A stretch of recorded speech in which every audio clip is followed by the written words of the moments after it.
Salve, salve pessoal, e aí, tudo suave com vocês? Espero que sim, os bolsonaristas as coisas tá boa não. A Operação Lava Jato continua a milhão, papai. Vou trazer aqui o interrogatório de mais um réu lá envolvido com esse bagulho de núcleo 4, tá ligado não? Presidente aí no tal do Instituto de Voto Legal. O cara do relatório, louco, o que levou pra ela pagar milhões em multa e pai ficar tumultuando as fitas. Enfim, peço desde já que se inscreva no canal, deixa like e aqueles comentários que fortalecem nosso engajamento. E sem mais delongas, bora logo pro vídeo. Eu apregou então agora o réu Carlos César Moretson Rocha. Senhor Carlos, boa tarde. Boa tarde, doutora. Iniciando o seu interrogatório, eu questiono se o senhor já teve a oportunidade de se entrevistar individualmente com seu advogado. Sim, tive oportunidade. Ok, então registro que o senhor tem o direito ao silêncio, sem que isto seja usado contra o senhor. O senhor tem inteiro contato e consciência da acusação que lhe é feita? Sim, tenho. Eu li a denúncia. Tá. Nós vamos iniciar então pelas perguntas referentes à sua pessoa e depois sobre os fatos. O local que o senhor reside, Resido em São Paulo. a sua profissão, Eu sou engenheiro de eletrônica, formado no ITA em 77 e trabalho em projetos especiais de missão crítica em consultoria empresarial. o senhor já foi preso ou processado anteriormente? Não, senhora. É verdadeira a acusação que lhe é feita? Não é absolutamente verdadeira e eu gostaria de escrever aí a minha visão sobre esse assunto, na hora que a senhora autorizar. Tem algum motivo particular que o senhor poderia atribuir a essas acusações? Sim, eu não vou fazer ilações sobre as razões de outras pessoas. Eu até tenho ideia de por que que isso possa estar ocorrendo, mas como eu não tenho confirmação, eu prefiro não, eu declino aqui, não vou ficar fazendo ilações sobre um negócio que é completamente irregular, na minha opinião, e eu gostaria de detalhar isso, se a senhora me permitir. O senhor conhece alguma das testemunhas e existe algum motivo para suspeição delas? Eu conheço as testemunhas que nós indicamos para fazer nossa defesa. Todas profissionalmente, claro, não tem nenhuma relação próxima. São testemunhas que nós apresentamos. Conheço o seu Éder Balbino, porque ele trabalhou comigo. Conheço o Paulo Gueus, porque ele contribuiu voluntariamente ao trabalho, professor PhD da Unicamp. Conheço o Flávio Gotardo, que é membro do Instituto Voto Legal. Conheço o ministro Jorge Oliveira, no Tribunal de Contas, que acabou não podendo fazer o depoimento dele, porque eu tive reunião com ele no Tribunal de Contas para conversar sobre o relatório de auditoria do Tribunal de Contas. Não sei se eu esqueci alguém. Conheço o Júlio Valente, porque tive lá na reunião do TSE e ele fez uma apresentação técnica no início da fiscalização. Então, sim, eu conheço essas testemunhas que depuseram aí em relação ao meu processo. Perfeito. E não há motivos de suspeição, né? Não, não, nenhum motivo, são todas. Quer dizer, eu conheço essas pessoas profissionalmente, não vejo nenhum motivo. Suspensão, todas me atenderam muito bem, são pessoas qualificadas. Perfeito. Então, nós vamos agora às perguntas sobre os fatos. Eu pergunto se o senhor vai exercer o direito ao silêncio ou deseja responder às perguntas. Não, doutor, eu faço questão de responder a todas as perguntas. Claro que se aparecer alguma pergunta não razoável, eu não respondo, mas a minha intenção é responder tudo. Ok, então, se o senhor não se sentir à vontade, o senhor não vai responder. Sim, Vou iniciar então as perguntas. O senhor foi presidente do IVL no período das eleições de 2022? sim, eu continuo presidente. O IVL foi contratado pelo PL para realizar um trabalho. Qual seria o trabalho? Prestação de serviços técnicos na fiscalização das eleições de 2022, dentro do que está estabelecido na Lei Eleitoral 9504 de 1997 e na Resolução TSE 23673 de 2021. Gostaria de destacar que, a pedido nosso, existe uma cláusula específica, que é uma obrigação do contratante, do Partido Liberal, de garantir que a relação com a entidade auditada, que era o Tribunal Superior Eleitoral, deveria ser estritamente uma relação de colaboração construtiva. Ou seja, essa é uma exigência contratual, obrigação do contratante Partido Liberal. E quero lhe dizer, até foi confirmado aqui no depoimento do presidente do partido, nosso trabalho foi técnico, nós entregamos todos os trabalhos previstos no contrato, eles fizeram todos os pagamentos diariamente, né, pontualmente, em função da entrega correta. E nessa contratação houve um aditivo, que não estava previsto inicialmente, após o pleito, para fazer uma análise do funcionamento da urna eletrônica. Isso foi feito e o relatório foi entregue a eles. Vale destacar, talvez, dois pontos importantes. Um é que todos os documentos gerados são confidenciais. Eles não poderiam ser divulgados em hipótese alguma.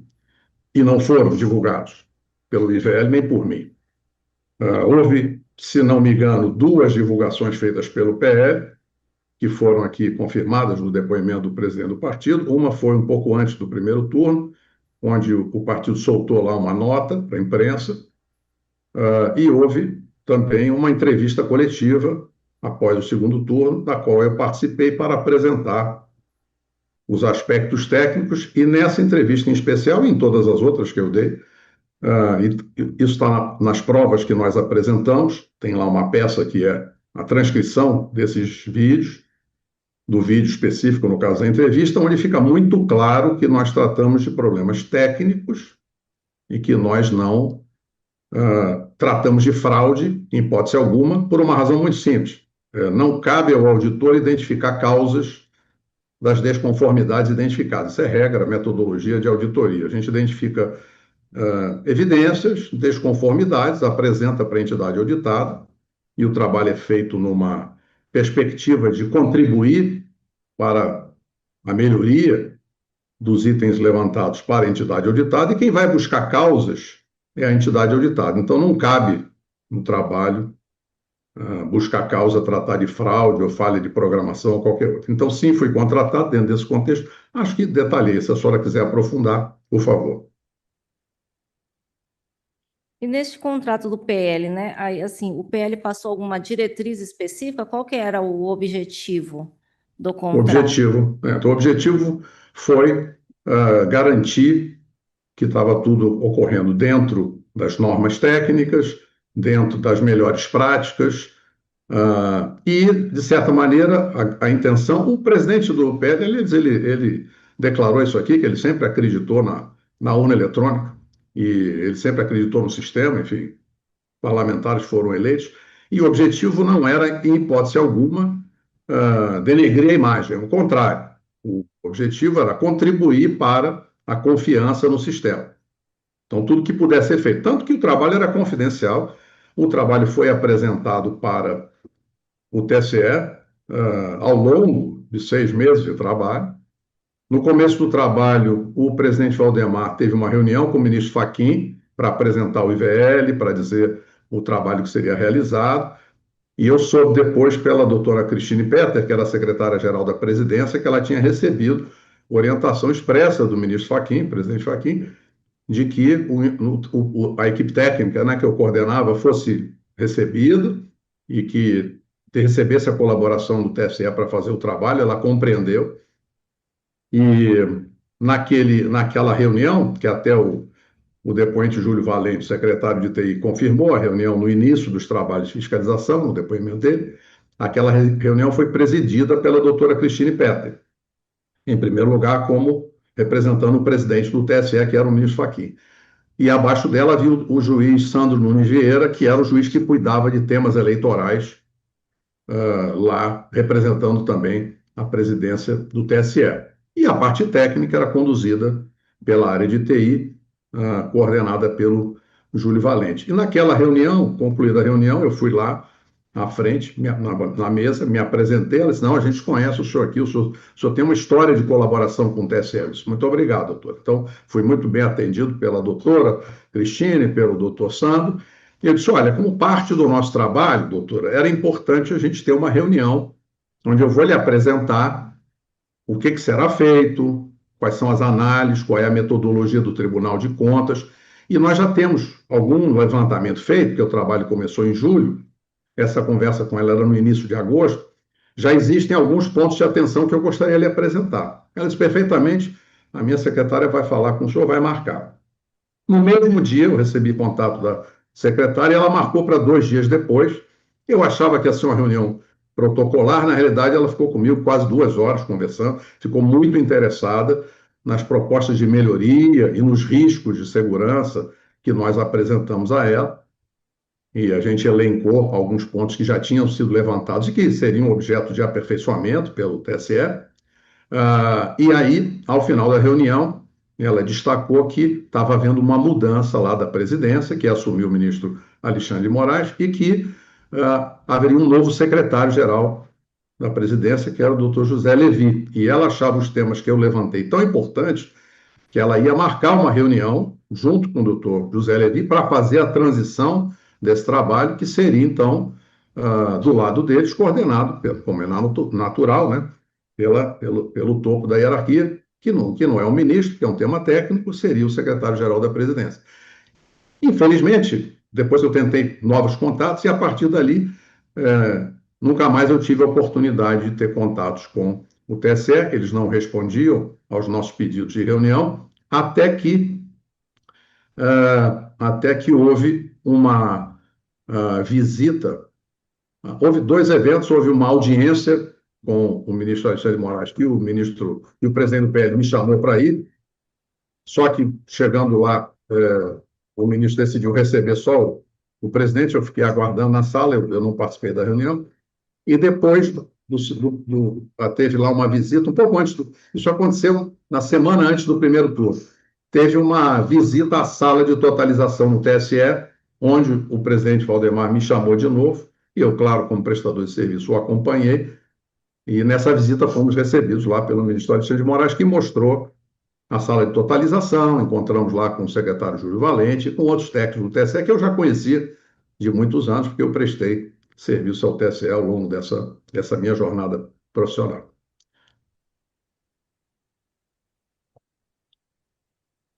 Ok. E quem fazia parte da equipe que fez esse estudo técnico no TSE? Está documentado nos relatórios, a senhora, são todas peças do processo aí, desde os primeiros relatórios. Eu sou coordenador da equipe, havia o Márcio Abreu, que é vice-presidente do Instituto, o Flávio Gotardo, que foi depoente aqui, também é engenheiro do ITA, e no começo do processo participou Francisco Medeiros. Francisco Medeiros é um engenheiro do ITA também, que eu conheço da minha época do ITA. Ele hoje é consultor em Bruxelas, foi durante muitos anos consultor da Comissão Europeia, ele é especialista em segurança da informação, é consultor também ativo da ACM, que é uma organização internacional. Então, a nossa equipe tinha um time de profissionais muito qualificados. O Márcio Abreu, ele foi CIO da Unilever durante um bom tempo, então ele era, para quem não sabe, como se fosse o vice-presidente de TI de uma empresa gigante que é a Unilever. Márcio Abreu também foi o principal executivo head da unidade de serviços da Cisco, que é uma empresa global, e como head da unidade de serviços, ele coordenou, por exemplo, todo o projeto de implantação da rede de dados, da rede IP nova, da NET, né, que hoje é a Claro TV, mas naquela época era a transição da antiga rede analógica para a rede digital, e ele foi... Eu peço desculpas que eu tenho um ruído de fundo aqui, no apartamento de cima estão fazendo obra, de vez em quando, se estiver atrapalhando aqui, eu tento mudar de lugar. Eu só Estamos ouvindo, não. Perfeito, que bom. Então, assim, as pessoas da nossa equipe são todos profissionais com muita experiência na área de segurança da informação, na área de governança, na área de transparência, e por isso é que eles compuseram a equipe. E eu coordenei a equipe durante todo o processo e sempre atuei como representante técnico do PL. Então, eu enviei várias correspondências ao TSE, que também são peças do processo. Os e-mails que eu enviei ao secretário-geral da presidência, o doutor Zé Levi, antes dele, a doutora Cristina Petter, esses e-mails são todos peças aí do processo. Essa documentação está toda muito bem documentada e faz parte do processo. Tá, Respondi, seguindo, doutora? tá respondido. Tá bom, Em então. seguida, o senhor mencionou, né, o senhor Éder Balbino, que disse Sim, que trabalhou com ele, e sim, consta que o IVL contratou a empresa Gaio Inotec dele, não é sim, isso? senhora, exatamente. A senhora quer que Qual eu que era o comente? objetivo da contratação? Pode explicar para nós, por Pois favor. não. Nessa nossa área de tecnologia da informação, eu, como jovem há bem mais tempo do que a maioria dos presentes, a senhora pode imaginar que eu tenho uma boa rede de relacionamento. Então, quando nós fomos contratados para fazer esse trabalho, eu saí nos meus contatos, no LinkedIn, amigos que atuam na área, pedindo indicações de empresas para fazer a análise dos dados, porque a quantidade de dados numa eleição é muito grande, né? Cada urna tem um log de urna que, em tese, deve ter, em média, um pouco menos de 10 mil eventos.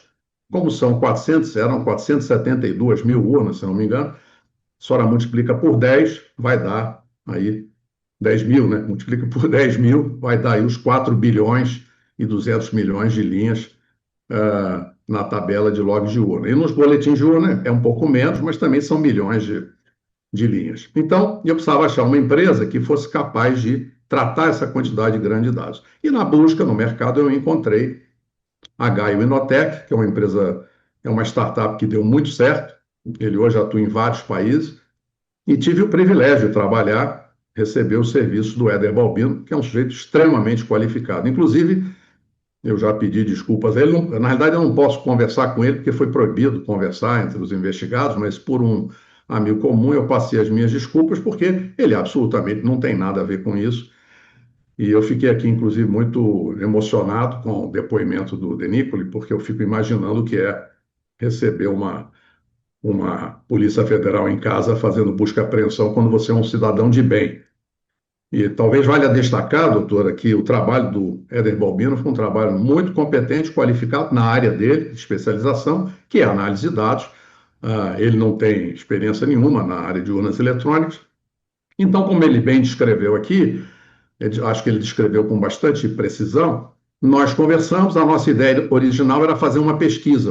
O PL achou que podia ser interessante a gente fazer Perceba que o trabalho foi todo feito para o PL. Então, a gente fazia serviços que nos eram solicitados, em geral, ou pelo presidente do PL, o deputado Valdemar, ou pelo presidente do PL São Paulo, o José Tadeu Candelária. Nós até indicamos o José Tadeu como testemunha, mas infelizmente ele não pôde participar.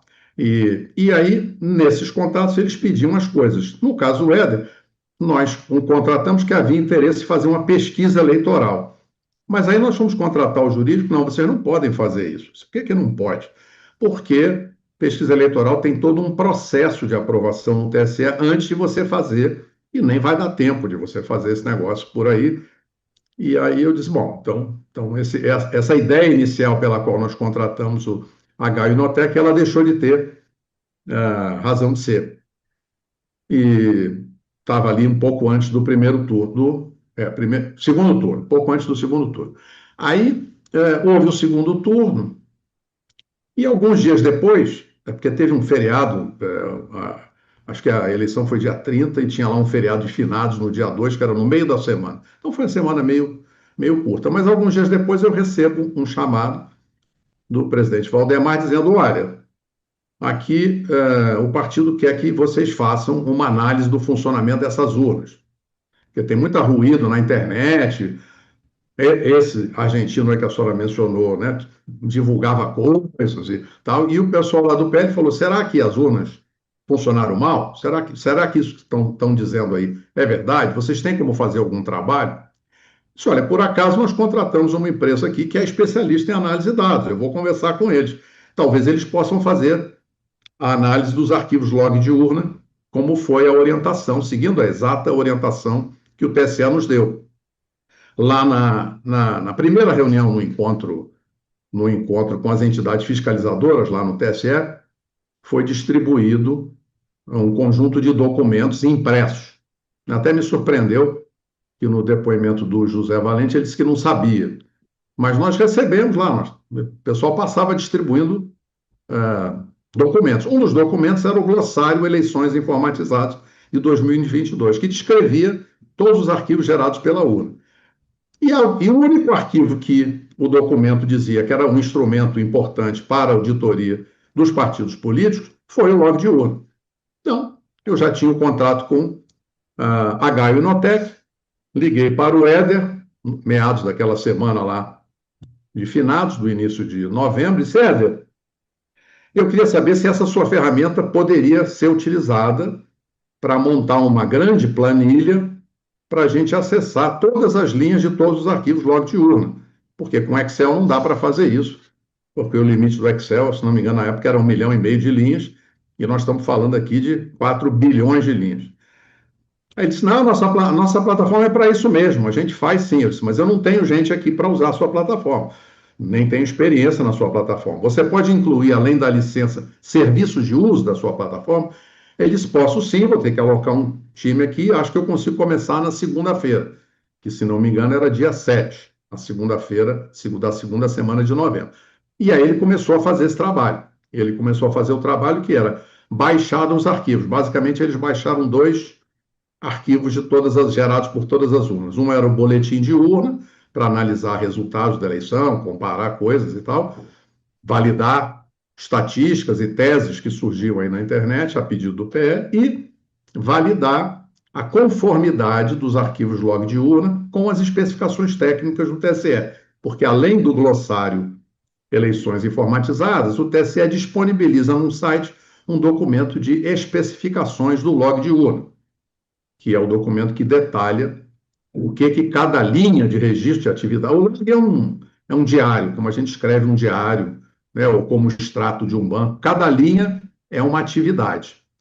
E então, no log também funciona assim. Então, cada linha ele registra. Um eleitor foi autenticado, né? Aparece cada atividade. O mesário digita o título do eleitor. O mesário colhe a biometria do eleitor. A biometria foi validada, ou às vezes a biometria não foi validada. Deu um erro na biometria. 1, 2, 3, 4. Aí o mesário autoriza. Aí chega um momento que o mesário autoriza a votação.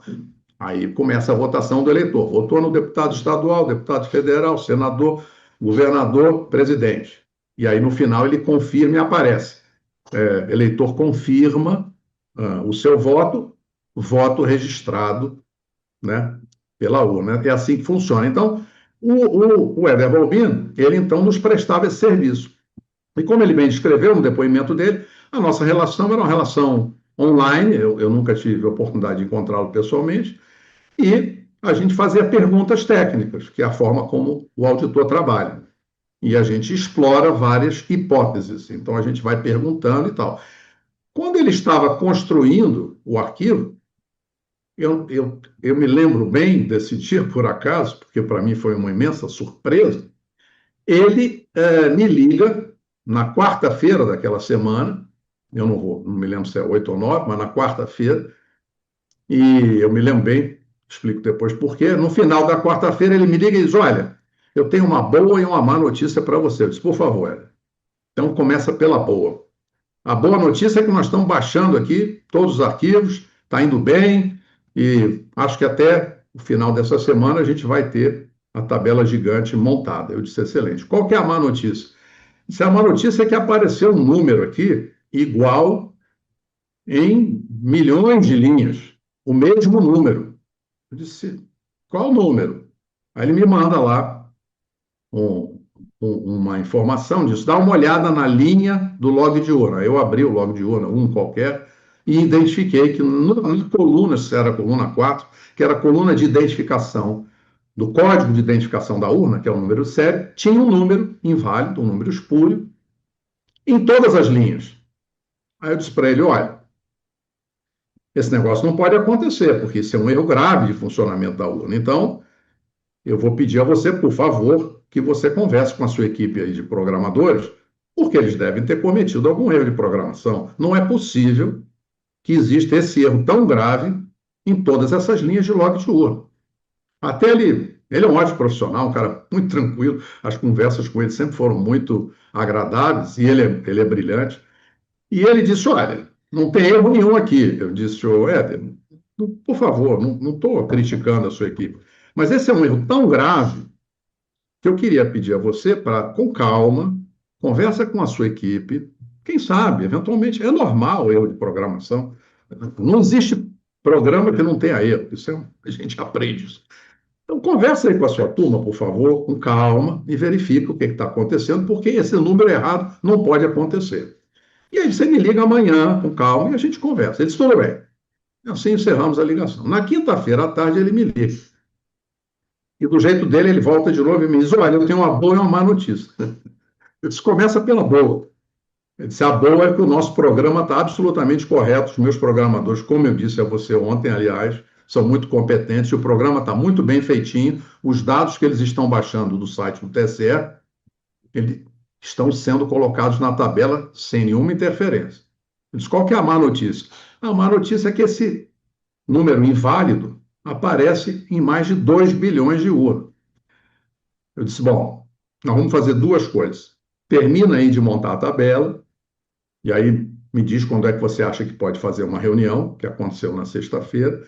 Eu disse, quem sabe a gente pode se reunir na sexta de manhã. E eu vou pedir ajuda ao professor Paulo Gueus, que foi depoente aqui também, porque ele é um especialista no tema de urnas eletrônicas, porque ele acompanha, ele foi consultor do TSE desde o início dos anos 2000, porque a Unicamp, como ele descreveu, coordenou um trabalho que foi muito importante, que foi uma análise de segurança da informação, com um monte de propostas de melhoria, e ele é sempre ouvido pelo TSE, ele participa de comissão técnica, ele era o representante, se não me engano, da Sociedade Brasileira de Computação. Então, eu vou chamá-lo porque ele conhece esse assunto em detalhe. Tudo bem. Aí marcamos na sexta, se for umas 10 da manhã, o Paulo pôde participar e disse, olha, Paulo, está acontecendo esse problema aqui. Ele disse, espera aí que eu vou entrar aqui, eu vou baixar um log. Aí, na hora ele entrou lá no site, baixou um log lá de uma urna qualquer, abriu o log e disse, ih, rapaz, está errado mesmo. Eu disse, bom, então, o Éder, nós vamos ter que saber quantas urnas tem esse erro e se existe alguma característica, algum tipo de característica que a gente possa associar esse erro. Aí ele aprofundou na análise, que, como ele respondeu aqui, ele entrava na tabela e conseguia fazer pesquisas muito rápidas nessa quantidade gigante de dados. E aí descobrimos que esse dado estava numa quantidade imensa de urnas. E alguém da equipe sugeriu, quem sabe a gente identifica se isso tem a ver com o ano de fabricação, com o modelo e tal. E fomos no TSE de novo, lá no site do TSE tinha um arquivo, uma planilha que dizia, olha, as urnas de número de série tal a tal é do modelo de 2009, as urnas de tal a tal é do modelo de 2010, assim por diante. Então havia, na numeração de série, informada pelo TSE, a identificação de qual era o ano de fabricação de cada urna. Aí eu consegui baixar esse arquivo do site do TSE, passei para o Éder, disse, Éder, cria, por favor, um campo aí para associar o modelo de urna a cada grupo de linhas, para a gente identificar se esse erro está em alguns modelos, se está em todos os modelos, e foi aí que essa análise permitiu identificar que esse erro do código de identificação da urna, que é importante destacar, foi confirmado aqui no depoimento do Júlio Valente, do senhor Júlio Valente, secretário de TI, na semana passada. Então, erro de código de identificação da urna ocorreu em todos os modelos antigos das urnas, que eram vários, de 2009 a 2015. E esse erro não acontecia nos modelos novos, 2020. Isso, então, depois foi confirmado, constatado,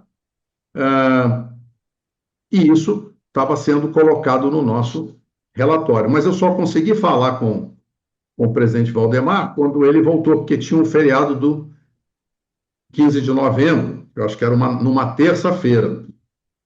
Aí eu consegui falar, na realidade, com o José Tadeu e foi marcada uma reunião na quarta-feira, dia 16 de novembro, que foi quando a gente apresentou esse negócio para o PL e explicamos em detalhe. No meio desse caminho aí, houve um vazamento de uma versão preliminar do relatório, que a gente ia mandando para o PL, imagino que ele passava para assessores, outras pessoas, e alguém lá do lado deles divulgou. Eu imediatamente soltei uma nota, deixando claro que aquele não era um documento oficial, que era um documento obsoleto, e que, portanto, não tinha validade nenhuma, que eles aguardassem, eventualmente, a divulgação pelo PL, porque o documento era confidencial.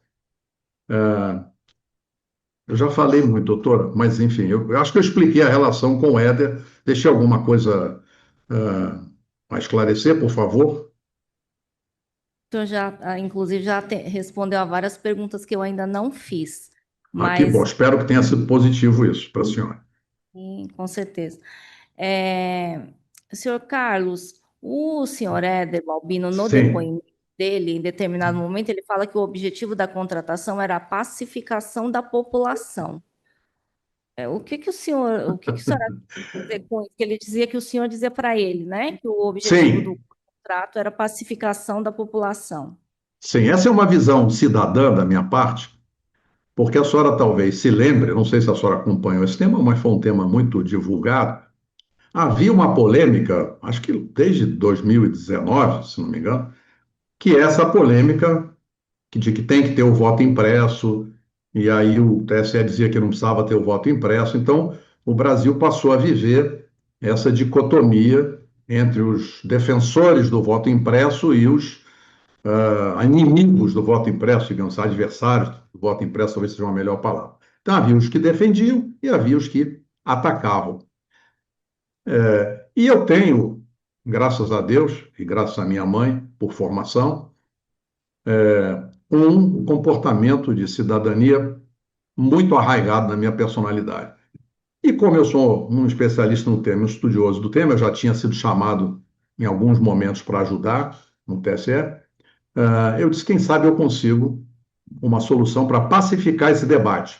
E aí, depois de alguns estudos, depois de um trabalho com os colegas da Associação Grita, que é uma associação de colegas do ITA que nasceu em Curitiba em 2020, nós tínhamos lá um think tank, onde a gente debatia melhorias para o sistema eleitoral, e aí eu coloquei para eles a nossa ideia de criação de um documento eletrônico com assinatura eletrônica qualificada, feita com um certificado digital da ICP Brasil, para cada voto.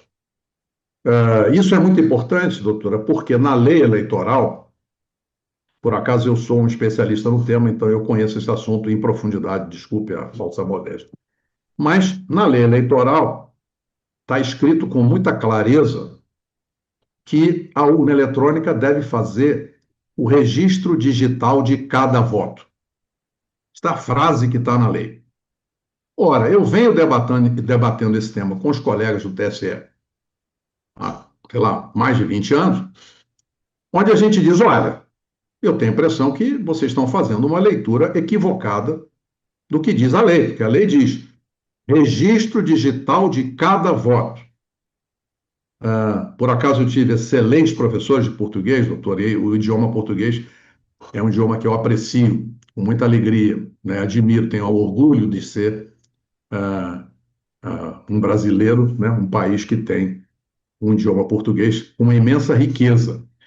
Mas certas afirmações do idioma, e aí quem sabe os colegas doutores aí, todos ilustres estudiosos da legislação e do idioma, possam concordar comigo que não dá para interpretar registro digital de cada voto, que a leitura para mim é inequívoca, tem que ser um registro individual, e foi aí que eu já escrevi alguns artigos, doutora, tenho artigos publicados, inclusive.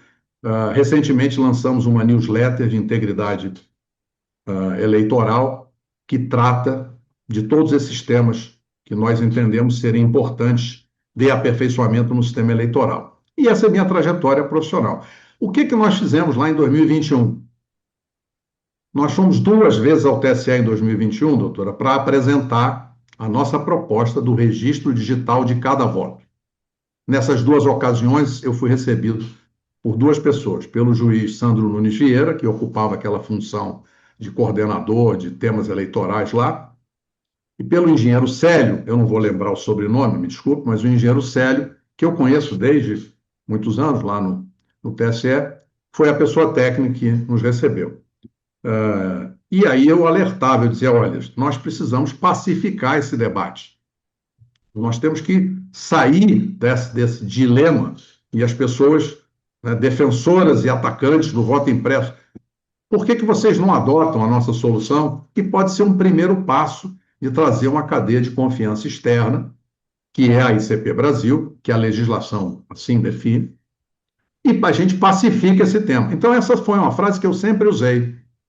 E aí, naturalmente, na minha conversa com o Éder, eu usei essa expressão, que é uma expressão que eu uso há bastante tempo, que é pacificar esse debate entre a urna é ruim, porque não tem comprovante, ou a urna é boa, porque ela tem um comprovante eletrônico.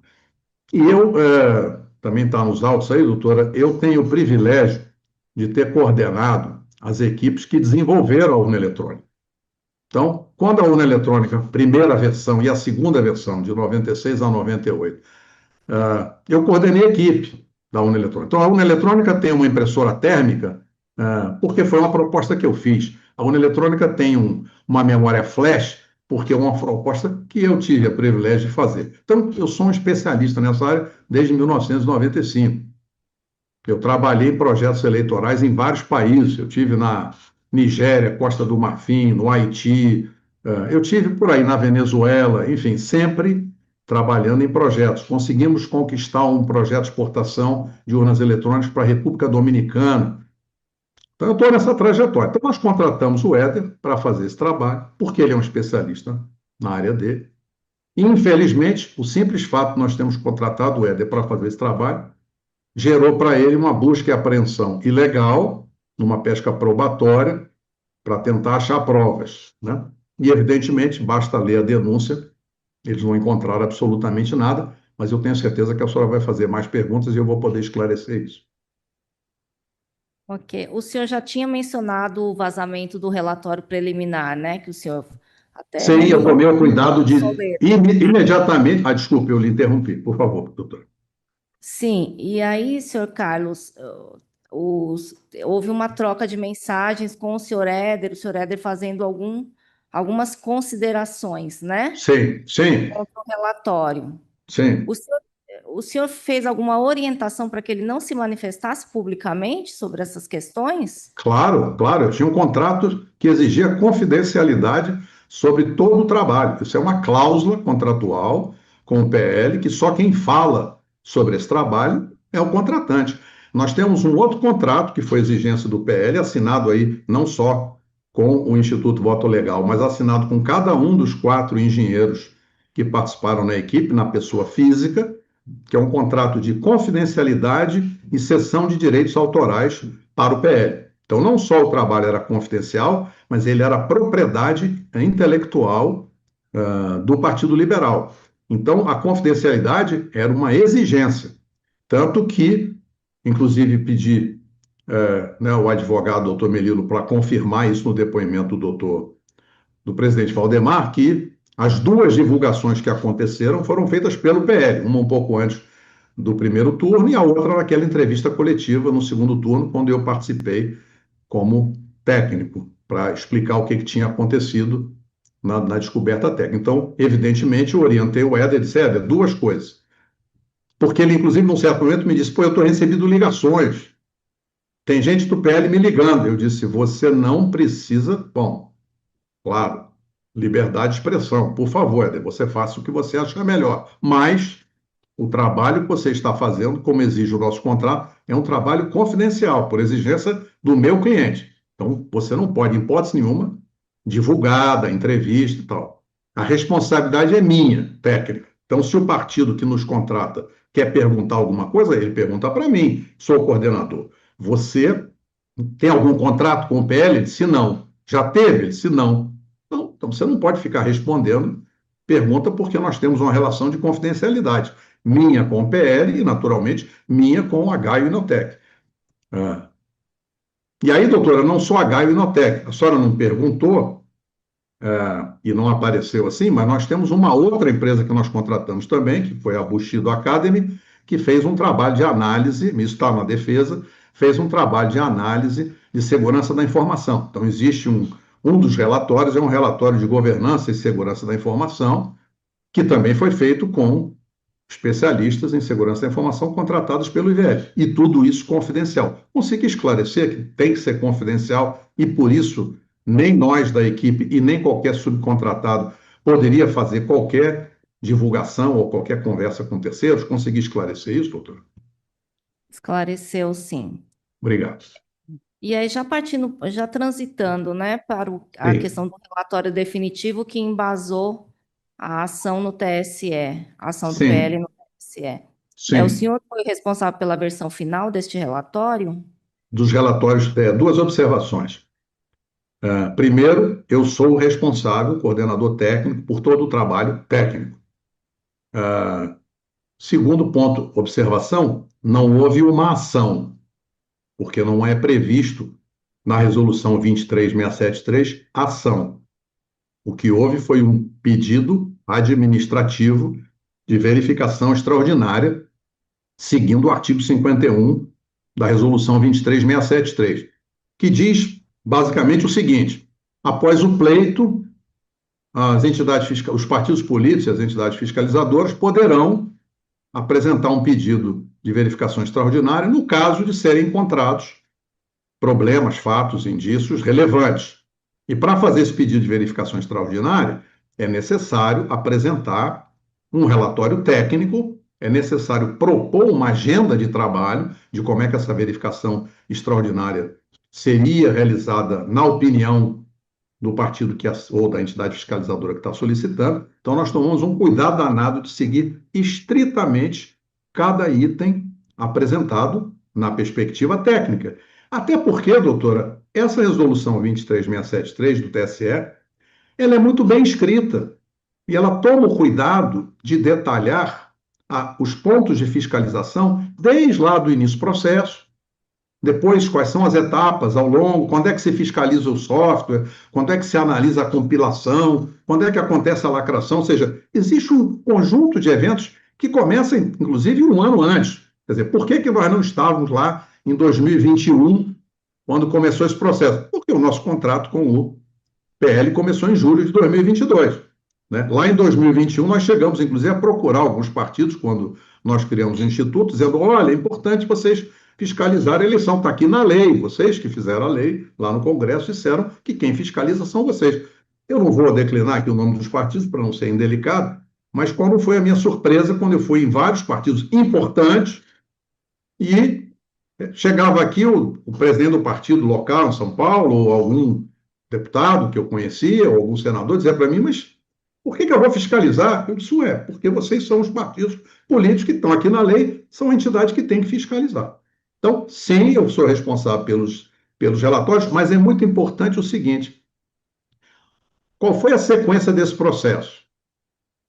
Nós fizemos o primeiro relatório, que identificou problemas de mau funcionamento na urna eletrônica, que vale destacar, foram todos eventos confirmados aqui pelo Júlio Valente no depoimento dele, ou seja, não tem nada que é opinião subjetiva. Um relatório de auditoria são fatos sustentados em documentos, em provas concretas, não tem opinião subjetiva. Então, todos os eventos de problemas foram identificados.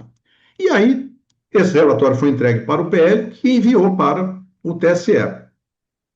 Coincidentemente, no dia seguinte ao que esse relatório foi entregue para o TSE, a Folha de São Paulo publica uma extensa matéria atacando os pontos do relatório. Esse relatório golpista falou isso, falou aquilo outro e tal.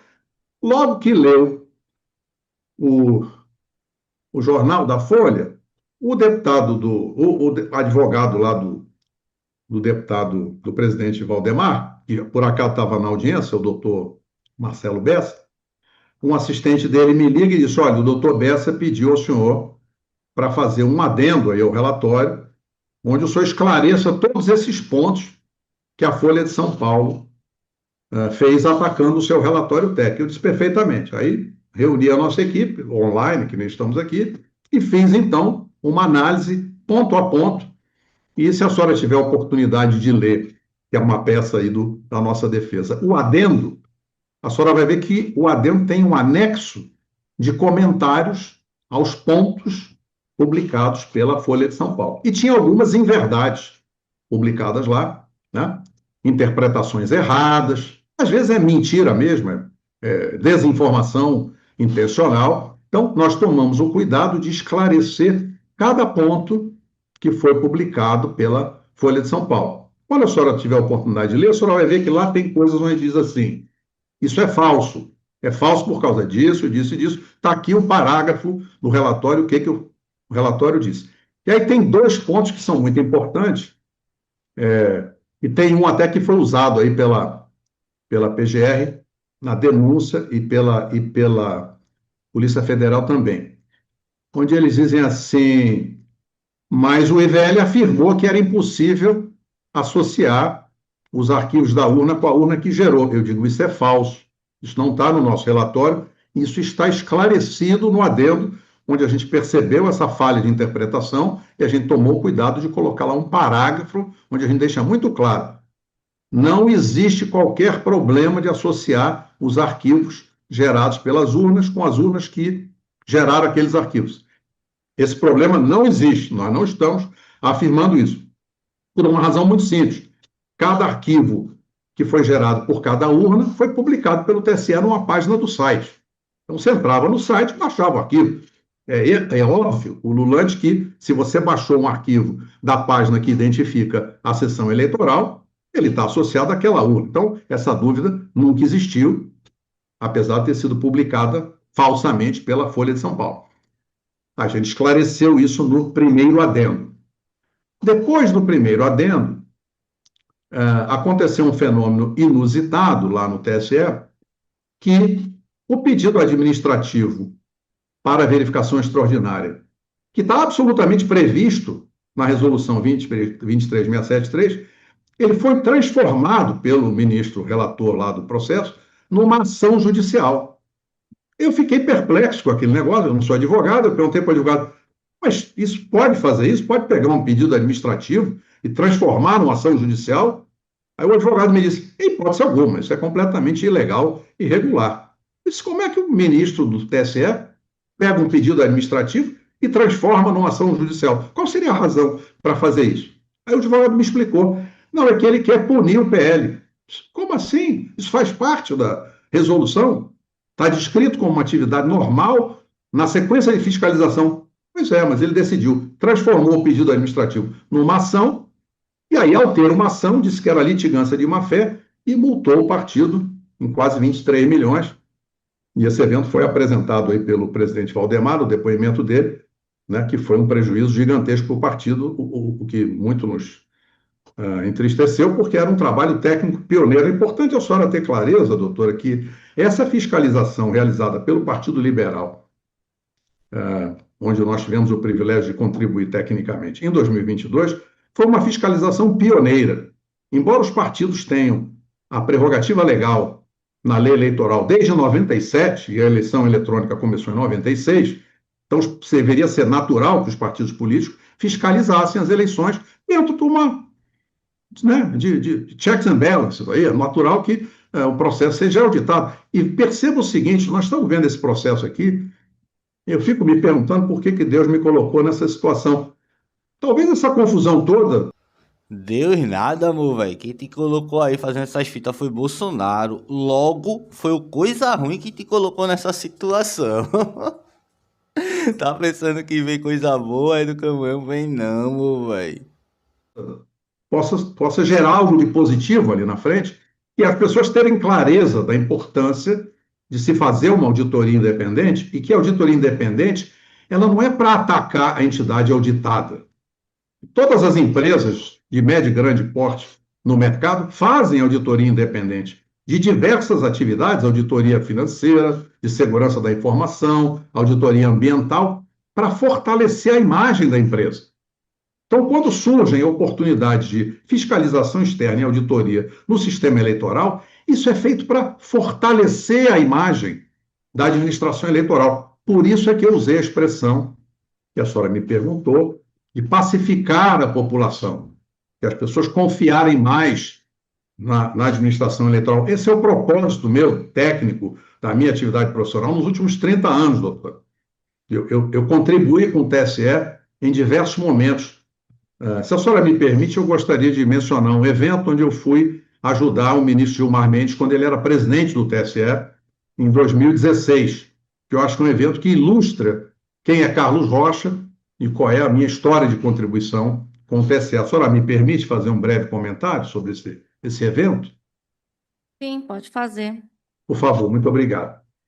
Em 2016, eu recebo uma ligação de um amigo que eu conhecia por conta de trabalhos que eu fiz lá no TSE, e ele então me chama para ir ao TSE numa reunião com o ministro Gilmar Mendes e com o time da área de TI, porque eles estavam lá com o problema para construir a nova urna com comprovante impresso do voto, tendo em vista que no final de 2015, após derrubar um veto da presidente Dilma, o Congresso aprovou por mais de 400 votos, esmagadora maioria, aprovou pela quarta vez, se não me engano, o comprovante impresso do voto para ser verificado pelo eleitor.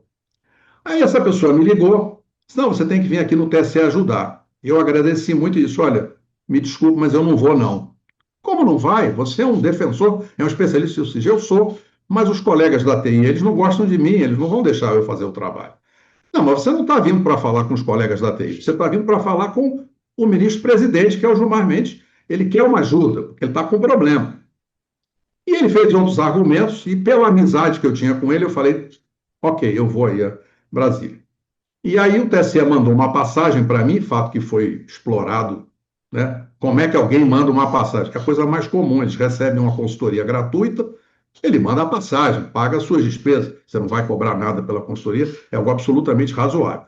Mandaram a passagem, me colocaram no hotel, eu fui à noite para não chegar atrasado, no dia seguinte cedo eu fui lá na reunião. O ministro Gilmar Mendes tinha uma mesa de mais de 20 pessoas.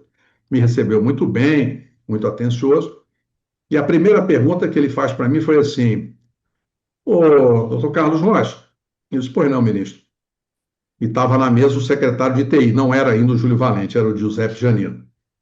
Os seus colegas aqui da TI disseram para mim que é impossível fazer uma urna com comprovante impresso do voto para as eleições de 2018. O que o senhor acha? O senhor concorda com eles? Eu disse, senhor ministro, o senhor me coloca numa posição difícil. Ué, mas você que entende de TI, eles estão dizendo que é impossível, o senhor concorda? Eu disse, olha, ministro, eu concordo sim. Eu acho que eles têm toda a razão. Eu acho que é impossível para eles, lá da TI, conseguirem construir um novo projeto de urna eletrônica neste prazo, que é um prazo curto, dentro das restrições naturais que são impostas para qualquer servidor da administração pública, né? Tem que fazer consulta pública, tem que fazer licitações, é um processo complexo que eu conheço bem. Eu disse, eu entendo a preocupação deles, eu concordo com eles. Aí o ministro olha para mim sério, pô, mas o senhor veio aqui para me dizer que é impossível? Eu disse, não, não, o senhor me perguntou se eu concordo com eles. Claro que eu concordo. Bem, como é que eu vou fazer a nova urna? Se o senhor não vai fazer com eles, o senhor vai contratar no setor privado. Se o senhor contratar no setor privado, tem problema nenhum. O senhor vai ter a sua urna feita no prazo que o senhor precisa. Sim, como é que eu vou contratar? Não vou ter que fazer licitação? Eu disse, não, senhor. O senhor tem no Brasil vários institutos de pesquisa e desenvolvimento cadastrados no Ministério da Ciência e Tecnologia e são extremamente competentes, e o senhor escolhe um desses institutos e o senhor vai ter o seu projeto muito bem feito. Ele só pode me indicar um instituto? Eu disse, posso lhe indicar 10. Não, não, indica 5. Eu disse, perfeitamente, anotem aí. Aí eu indiquei, acho que eu indiquei o CERT, a FITEC, o FIT, e mais outros 2, né? Eu não vou lembrar aqui. O CPQD, me lembro, CPQD, e faltou um aqui que eu não vou lembrar. Bom, aí ele anotou lá e ele fez, então, uma carta convite. Cada instituto desse apresentou uma proposta para desenvolver a nova urna. No final ganhou o FIT, que é um instituto da Flex em Sorocaba, competentíssimo. Por acaso eu conheci o presidente, que foi meu cliente quando era diretor da IBM. A IBM foi minha cliente muitos anos. E aí eles venceram a licitação. O instituto que venceu soube dessa história aí que eu tinha ido lá contribuir na estratégia, me liga e me convida como consultor. Então eu trabalhei depois, ao longo do ano, final de 2016 e 2017, como um consultor, parte da equipe técnica. E antes do meio de 2017, o ministro Gilmar Mendes apresentou ao TSE e à sociedade o projeto da nova urna eletrônica com o comprovante impresso do voto. Então, isso é importante para destacar duas coisas, que na minha trajetória, em diversos momentos que eu fui chamado a contribuir, eu estive presente e foi com essa perspectiva, foi com esse propósito, assim como eu fui lá convidado pelo ministro Gilmar para contribuir, e eu fui, assim como eu fui convidado pelos colegas do ITA, do GRITA, e eu fui contribuir, e depois fomos ao TSE apresentar propostas. Nesse ano de 2021, eu fui chamado pelo ministro astronauta Marcos Pontes, que é meu colega mais novo do ITA, a ir até o Ministério da Ciência e Tecnologia para participar de uma equipe técnica que fez um relatório com proposta de melhoria para a urna eletrônica, e em 2022 eu aceitei esse desafio do PL, na perspectiva de que uma auditoria é algo que contribui para a entidade auditada. Muito obrigado pela senhora ter me dado essa abertura, porque eu acho que esse evento demonstra bastante bem qual que é a minha perspectiva, qual que é o meu propósito de contribuição ao longo de todos esses anos. Mas, por favor, a senhora deve ter mais temas para esclarecer. Eu já estou satisfeita, na verdade, eu vou passar a palavra à Procuradoria-Geral da República, para a doutora Lígia Perfeito. Daniel. Será ótimo, Por favor, então. doutores. Obrigado, Excelência. Boa tarde, senhor Carlos. Boa tarde. Excelência, eu gostaria de que o senhor Carlos esclarecesse, e isso não ficou muito bem claro, qual a forma de atuação do IVL. O Instituto atua como? Qual o objetivo da criação desse Instituto? Se o senhor Carlos puder esclarecer esse ponto. Com muita alegria, mas a sua pergunta, posso responder, doutor? Pode. A sua pergunta me traz aqui uma compreensão que o senhor não teve a oportunidade de ler a defesa. Porque essa pergunta que o senhor me Senhor Carlos, faz, vamos evitar esse tipo de colocação, né? sim, Se o senhor não quiser responder, mas quero eu vou pedir responder. que evite, Não, né, eu fazer quero esse tipo responder. de ilação sobre a Não, PGR. não é uma ilação, é uma constatação por uma razão simples.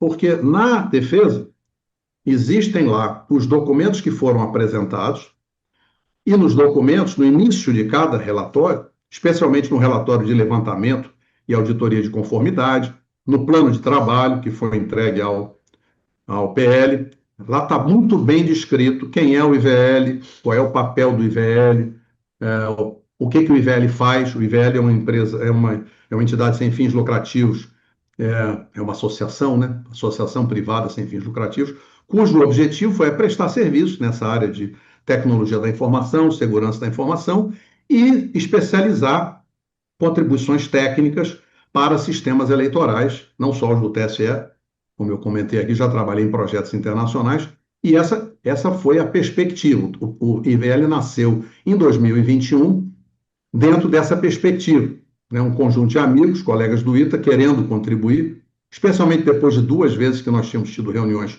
com o TSE e os técnicos do TSE completamente herméticos à proposta de melhoria, eles não se abriam a conversar para receber contribuições de melhoria. Nós então decidimos criar um instituto para habilitar os partidos políticos. A outra razão da criação do instituto é esse fenômeno, para mim, inexplicável, que depois de quase 30 anos de existência da urna eletrônica, os partidos não fiscalizam as eleições. E não fiscalizam possivelmente porque não tem equipe técnica. Então, o propósito do IVL foi esse: vamos criar um instituto, depois a gente vai nos partidos. Agora tem uma equipe técnica, tem aqui um grupo de engenheiros formados no ITA altamente qualificados, e a gente vai estar à disposição de vocês para vocês cumprirem a sua prerrogativa de fiscalizar as eleições. Então, essa é a, digamos assim, missão, destacando que o Estatuto do IVL veda qualquer atividade política partidária de qualquer espécie. Então, eu não sou afiliado a partido nenhum, nem os colegas, e nós fazemos um trabalho para contribuir na melhoria do sistema eleitoral, o brasileiro e qualquer outro. Eu estou, no momento, fazendo uma pesquisa internacional sobre integridade eleitoral, estou pesquisando papers acadêmicos em mais de 100 países. Isso vai gerar um trabalho até o ano que vem, deve gerar um trabalho muito rico do que se faz a nível mundial para a integridade eleitoral, tanto na perspectiva tecnológica quanto na perspectiva logística, de operações, processos, né? E até porque tem ocorrido um fenômeno, doutor, muito interessante a nível internacional, de que, diferente do que a gente poderia esperar, países grandes, democracias desenvolvidos, que haviam adotado a urna eletrônica, eles estão voltando atrás, né? A Alemanha é um exemplo importante, onde a Corte Suprema da Alemanha entendeu que a urna eletrônica, nesse modelo brasileiro, é inconstitucional. Eu tenho, inclusive, um artigo publicado sobre isso. Por que a urna eletrônica é considerada inconstitucional na Alemanha, né? Então, a razão do IVL existir é essa. Então, a gente produz papers, a gente presta serviços, a gente escreve artigos, sempre com teor técnico, isento de cores políticas. Consegui esclarecer, doutor? Oxi, meu irmão, pelo que eu entendi, o Instituto ele foi criado para criar desconfiança no nosso sistema eleitoral. Inclusive buscando os partidos que confiam no bagulho, né, meu irmão? É muita viagem, se foi isso mesmo que eu entendi. Não é possível, não. Sim, senhor Carlos. O Obrigado. senhor, E o desculpem senhor se eu não quis de forma nenhuma lhe criticar. Eu Não, fiz na uma verdade não é constatação. crítica, mas o senhor tem que partir do pressuposto que se todos os documentos, e claro que a Procuradoria leu com muita atenção, que é a responsabilidade nossa, eles Sim, fossem suficientes para esclarecer os fatos, o senhor não estava aqui falando. Então, por isso que tenho que lhe perguntar. por favor, Pelo pergunte. Por Exatamente favor. por isso. Claro, eu vou Dentro responder. dentro do trabalho técnico, Excelência, o senhor Carlos mencionou aí, e aí ele falou bastante sobre a independência do IVL, né? Dentro dessa Sim. perspectiva, qual foi o exato contrato, o escopo do contrato firmado do Partido Liberal com o IVL? Qual foi o exato objeto e quando foi firmado esse objeto? E qual Eu, o valor eu desse não sei de contrato? cor. O senhor quer que eu abra aqui o contrato e leia? Então, daquilo que o senhor lembra, o que Ah, está no então eu vou dizer contrato o que eu está no lembro, contrato. porque é uma peça da nossa defesa, o contrato está aí na nossa defesa, que foi apresentado tanto à O Polícia senhor não se Federal. recorda, então, Recordo e vou lhe responder, por favor. por Posso, favor. posso responder? Se a doutora permitir. Doutora, posso E o responder? senhor pode responder aí, senhor Carlos, eu vou pedir para o senhor evitar esse tipo de embate, né? Não, não Totalmente tem embate. Peço desculpa se houve algum mal então, assim, entendimento. é porque É, toda vez que o doutor Daniel pergunta, o senhor responde de uma forma mais rude, né? não, Então, não foi a assim, minha se o intenção. senhor Peço não quiser desculpas. responder, utilize seu direito ao silêncio. Não, eu quero Mas para a responder gente manter aqui, né, o mesmo clima, assim, de perfeitamente, perfeitamente. Me desculpe aí mais tranquilidade, uma tá? vez, eu fui mal interpretado, não tive nenhuma intenção, ao contrário. Respeito à doutora, ao doutor. Como é o nome do doutor, por favor, lá da Daniel, Procuradoria? Daniel, doutor Daniel, peço pessoalmente, desculpa, não tive nenhuma intenção. Então, me O senhor expressei pode mal. Mas, responder. respondendo à sua pergunta, o objeto foi realizar a fiscalização de todas as etapas, processos, documentos das eleições de 2022, dentro do que estabelece a Lei 9504 de 1997 e a Resolução 23673 do TSE de 2021. Então, esse é o objeto. E como eu destaquei antes, tem uma cláusula específica de obrigação do contratante, que é garantir que essa atividade de fiscalização ela é feita dentro de uma colaboração construtiva com a entidade auditada, que é a Justiça Eleitoral. Então, são serviços técnicos para fiscalização, seguindo a resolução do TSE e seguindo a lei eleitoral, e seguindo a metodologia utilizada pelo Tribunal de Contas da União. Acho que, em resumo, esse é o objetivo. Excelência, eu gostaria que o senhor Carlos respondesse, na medida dentro da perspectiva daquilo que ele acompanhou o trabalho, e Sim, na execução desse contrato, como se deu a produção exatamente desse relatório final. Nós entendemos que houve a contratação da Gaio e que foram Sim, produzidos relatórios preliminares sim. e, por fim, e ao cabo, foi produzido um relatório em definitivo. É um pouquinho diferente disso, doutor. Um pouquinho diferente. Eu vou lhe Então, se o senhor explicar. puder esclarecer exatamente quem foi que Claro. teve acesso a esse relatório, quem é que validava, por que é que havia a necessidade desse relatório preliminar. Então, explico.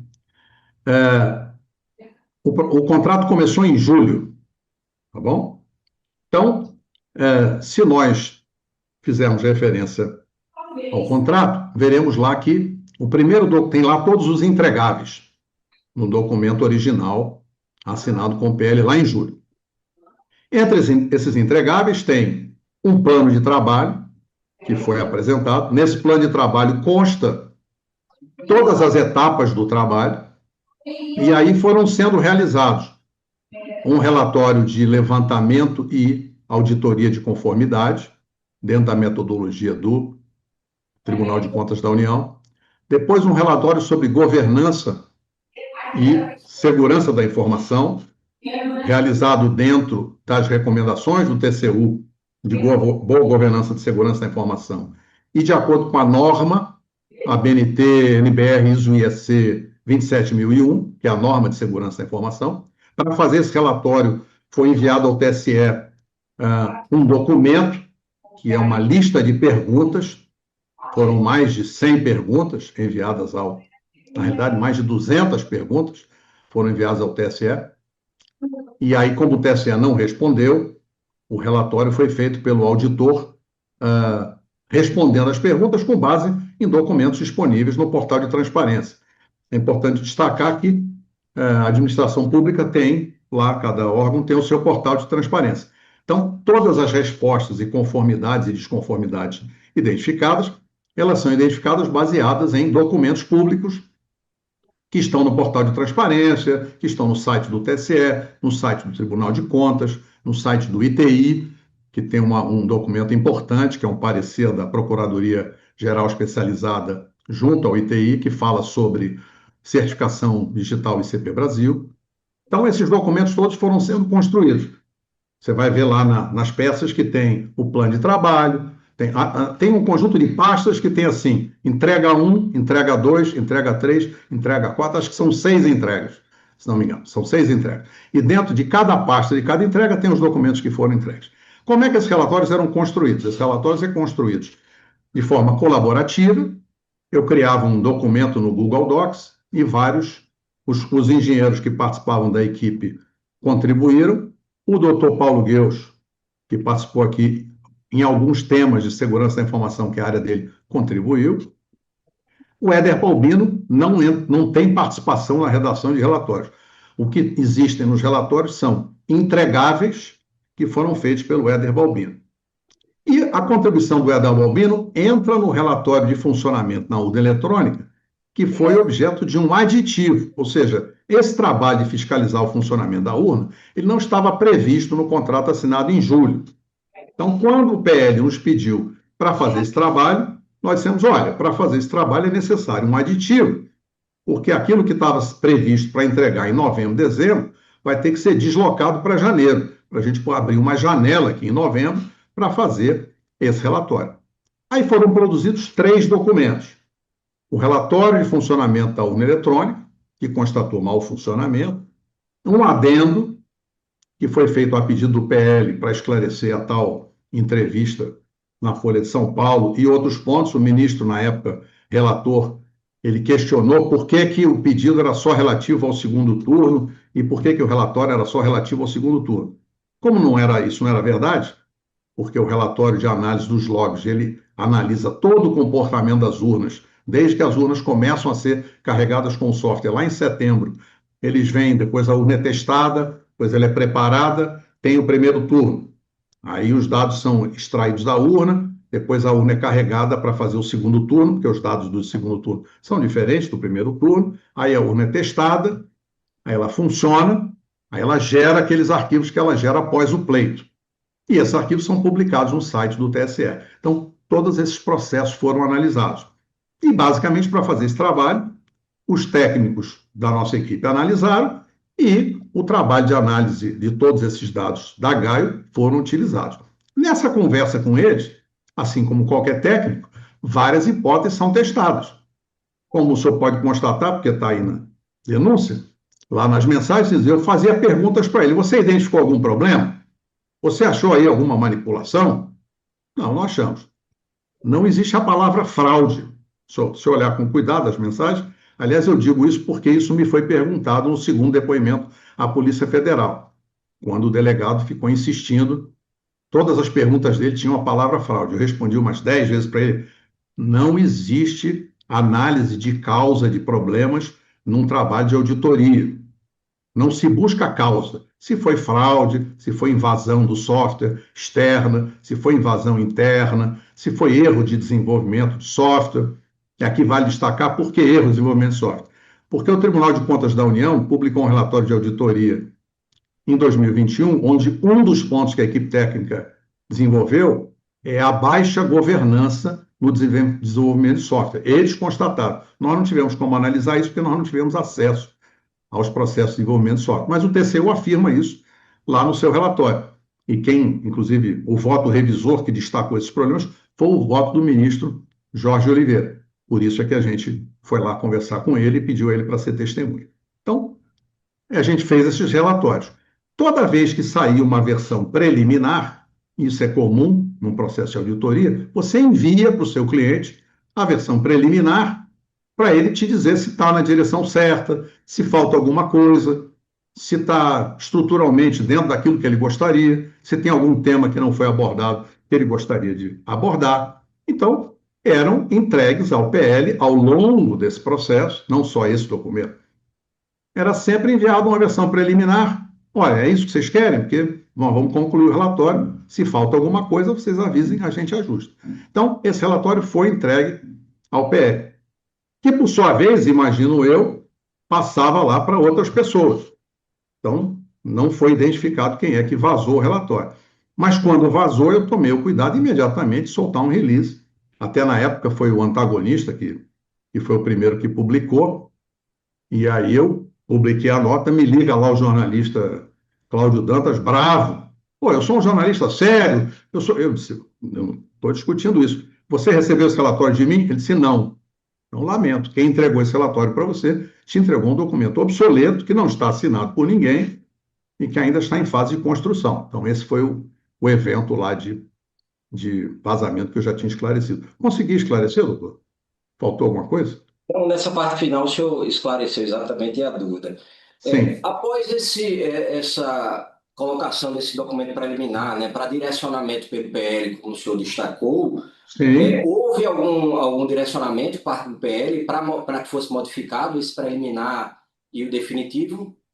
E quem foi que fez esse direcionamento? Não. Eles apenas disseram para mim o seguinte, não, está na direção certa, você pode proceder à revisão final e aí você nos apresenta. Eu disse, olha, como tem aqui uns temas que são relevantes, porque de fato foram identificados problemas que são sérios, eu gostaria de agendar uma reunião aí para quarta-feira, dia 16, que era depois do feriado. Esse vazamento aconteceu, não me lembro se foi domingo ou segunda, foi durante esse feriado aí. E as pessoas estavam viajando, o pessoal do PL naturalmente estava viajando por causa do feriado na terça-feira, era um desses feriadões. E a gente trabalhando lá, terminamos o relatório. Na quarta-feira eu fui apresentar aqui no PL, em São Paulo, ao presidente do PL e ao presidente do PL do Diretório de São Paulo. Foram as duas pessoas que nos receberam lá. E eu não posso precisar, porque volta e meia ele convidava um ou outro deputado para participar dessas reuniões também. Mas, em geral, era só ele e o José Tadeu. Aí nós apresentamos e disse, bom, mas isso aqui é grave. E como é que a gente deve tratar isso tecnicamente? Eu disse, olha, a resolução do TSE, ela diz todas as etapas que devem ser seguidas. Ok, qual que é a etapa agora? Eu disse, a etapa agora é pedir uma verificação extraordinária. Como está lá especificado, é um processo administrativo. Vocês pedem aí, o seu advogado vai pedir um pedido administrativo, é um processo normal, vai informar dos problemas e perceba que todos esses documentos eram confidenciais e foram tratados como confidenciais, entregue ao PL como confidenciais e o PL entregou ao TSE como confidenciais. Então, isso não era um debate na imprensa, não havia isso. E quando se tentou construir esse debate, nós rapidamente esclarecemos que aquilo não era um documento definitivo. Boa tarde, senhor Carlos, tudo Boa bem? tarde. Tudo bem, doutora? Nessa forma de trabalhar, que, aliás, eu vou reformular, para primeiro passar pela Sim, doutora Luciana. Excelência, eu sim. gostaria que o réu respondesse se nessa forma de trabalhar que foi estabelecida entre o IVL e a Gaio eram Sim. realizadas reuniões por videoconferência. Tá, o senhor pode responder. Sim, nós só tivemos reuniões online nesse Certo. processo. Aliás, acho que reuniões presenciais em relação a isso só ocorreram com o PL quando eu ia aqui no diretório regional pessoalmente para apresentar cada entrega. Eu sempre fui lá apresentar Certo. cada entrega. Eu gostaria que o réu me esclarecesse Sim, quem eram as pessoas que participavam dessas reuniões, via de regra. e de regra eu, na grande maioria. Às vezes, alguém da equipe, ou o Márcio, ou o Flávio Gotardo, quando entramos nas especificidades de log de urna, aí eu pedi ajuda ao professor doutor Paulo Gueus, pela experiência dele, um especialista em segurança da informação, e ele tem uma relação antiga com o TSE. Então, eu pedi para ele nos ajudar a validar se aquilo que estava sendo identificado como falhas de mau funcionamento, de fato, eram falhas de mau funcionamento. Então, ele participou. Houve algumas reuniões online a pedido do PL, onde o PL colocou várias pessoas. Era uma reunião que nem essa aqui. Eu não consigo dizer a você quem eram as pessoas. Mas ele tinha deputados, ele tinha, em alguns momentos, especialmente nessa fase. Nas fases anteriores, isso era incomum, isso não aconteceu. Mas quando surgiu essa demanda para analisar o funcionamento da urna, ocorreram algumas, duas ou três talvez, reuniões assim, onde o PL chamava lá uma opção de pessoas, eu não conhecia as pessoas, e basicamente eram reuniões para perguntar. Aliás, essas perguntas que vocês fazem aí me eram feitas. Vocês acharam fraude? Eu disse, não, não achamos fraude porque não faz parte do escopo do trabalho. Mas não dá para ver se tem fraude? Eu disse, não, não dá para ver se tem fraude. Mas tá aí, porque lembra que naquela época havia um burburinho na imprensa. Esse assunto era um assunto muito polêmico, né? Ele foi colocado pelos políticos numa polarização política muito intensa. E eu, como técnico, me ative à atividade técnica e sempre procurava tranquilizar os Excelência, participantes. eu gostaria de saber se o réu se recorda se em alguma dessas reuniões participou também o coréu Ângelo Martins de Nicoli. Tá, o senhor pode responder. Posso sim, eu me lembro de uma vez que ele participou, não sei se ele participou, né? Aliás, eu li lá a denúncia, eu digo o seguinte, eu só encontrei com o Ângelo de Nicoli que eu me lembre uma reunião. Ele pode ter participado de mais de uma, porque tinha uma opção de gente assim, eu não me lembro. Lembro porque ele fez perguntas, né? E eu me lembro que ele fez perguntas técnicas inteligentes, o que não era usual. Às vezes, deputados, os caras faziam aquelas perguntas completamente sem pé nem cabeça. Então, o que me marcou nas perguntas do Denico é que eram sempre perguntas técnicas, precisas, assim, não tinha viés político. Fazia pergunta que engenheiro gosta de receber, pergunta objetiva, a gente respondia a pergunta, enfim. Então, eu me lembro, sim, dele ter participado. Desculpe aqui o barulho, deixa eu desligar o celular. Eu gostaria de saber se o réu se recorda a convite de quem o senhor Ângelo Martins de Nicoli participava dessas reuniões. Olha, eu só fiz reuniões assim a pedido do PL, que era o meu cliente, pela razão que eu já expliquei. E por quê? Porque o trabalho era contratado pelo PL. E como contratado pelo PL, era confidencial. Eu não podia sair fazendo reuniões, né? Isso não estava previsto no contrato. Então, eu fiz reuniões, que eu me lembro, acho que foram duas, pode ter sido mais de duas, mas eram reuniões porque aquele era um momento de burburinho, as pessoas queriam saber. E eu tenho a impressão, como ele declarou aí que ele é consultor, e ele fez perguntas inteligentes, preciso, não fez pergunta de deputado, desculpe os deputados, mas fez pergunta técnica. Aí eu lembro, sim, de uma participação dele.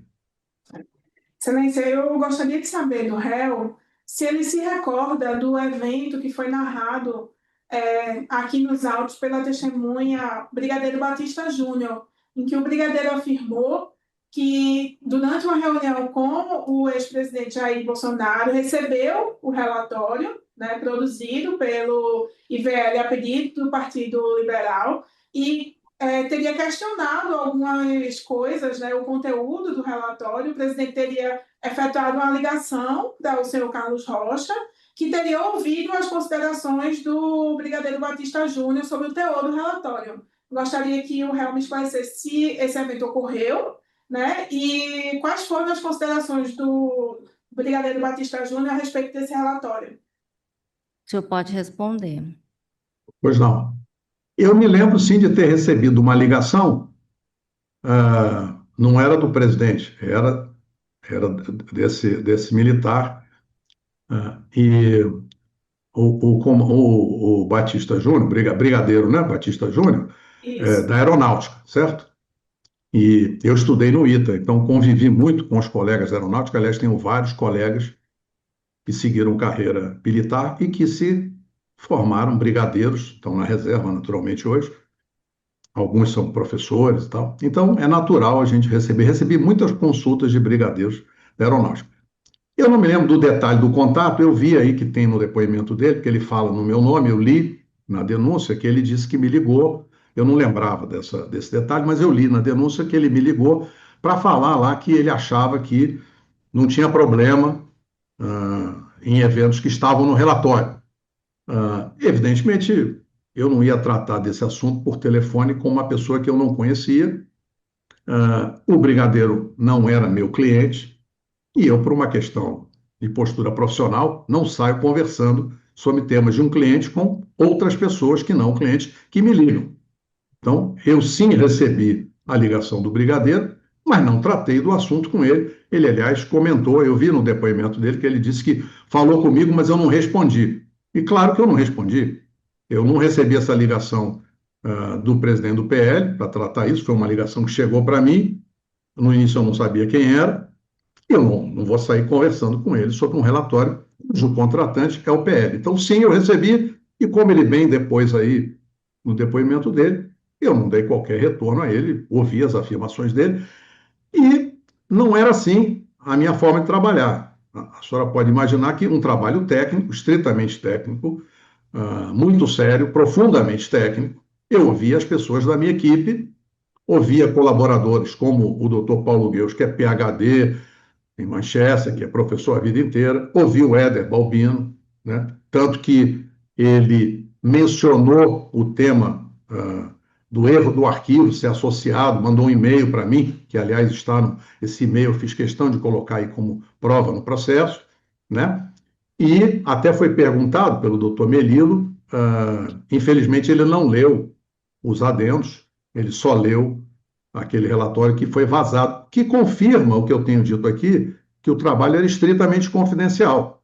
Por que ele não leu? Porque ninguém divulgou esses documentos, são todos documentos confidenciais de propriedade do PL.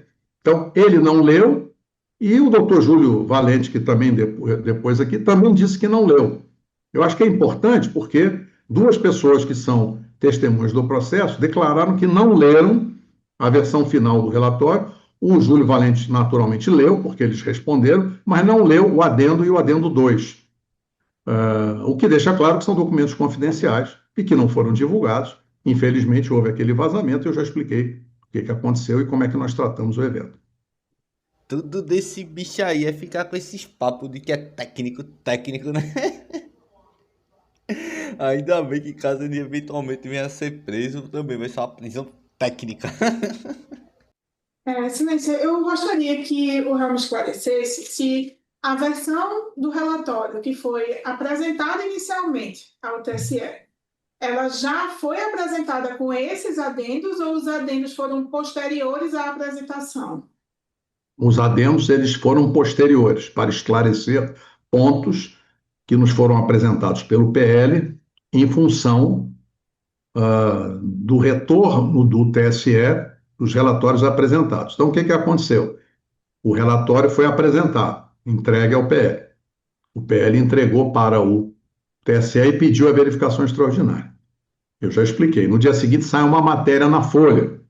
Então, evidentemente, alguém, possivelmente do TSE, porque eu não divulguei, o PL me disse que não divulgou, então alguém terá divulgado. Como era um relatório, a matéria da Folha era completamente crítica ao relatório, a impressão que fica é que isso vazou por alguém do TSE.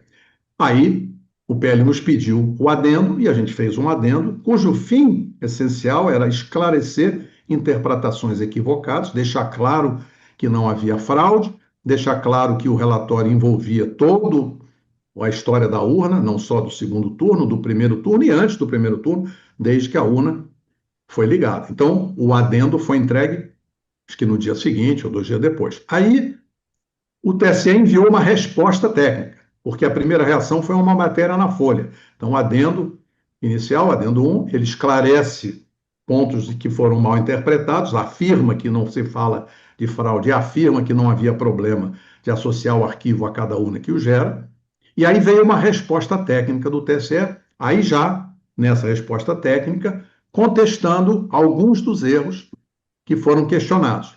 Então, eles responderam que não havia problema de associar arquivo, a gente já tinha esclarecido que a gente não tinha afirmado isso, que de fato não existe problema de associar o arquivo, mas havia problema de associar cada linha de registro quando falta o código de identificação. Perceba que na atividade de um auditor, isso seguindo as normas ISAI, a ISAI é uma organização internacional muito utilizada pelo Tribunal de Contas, que define como é que um auditor deve se comportar e como é que uma auditoria deve ser feita.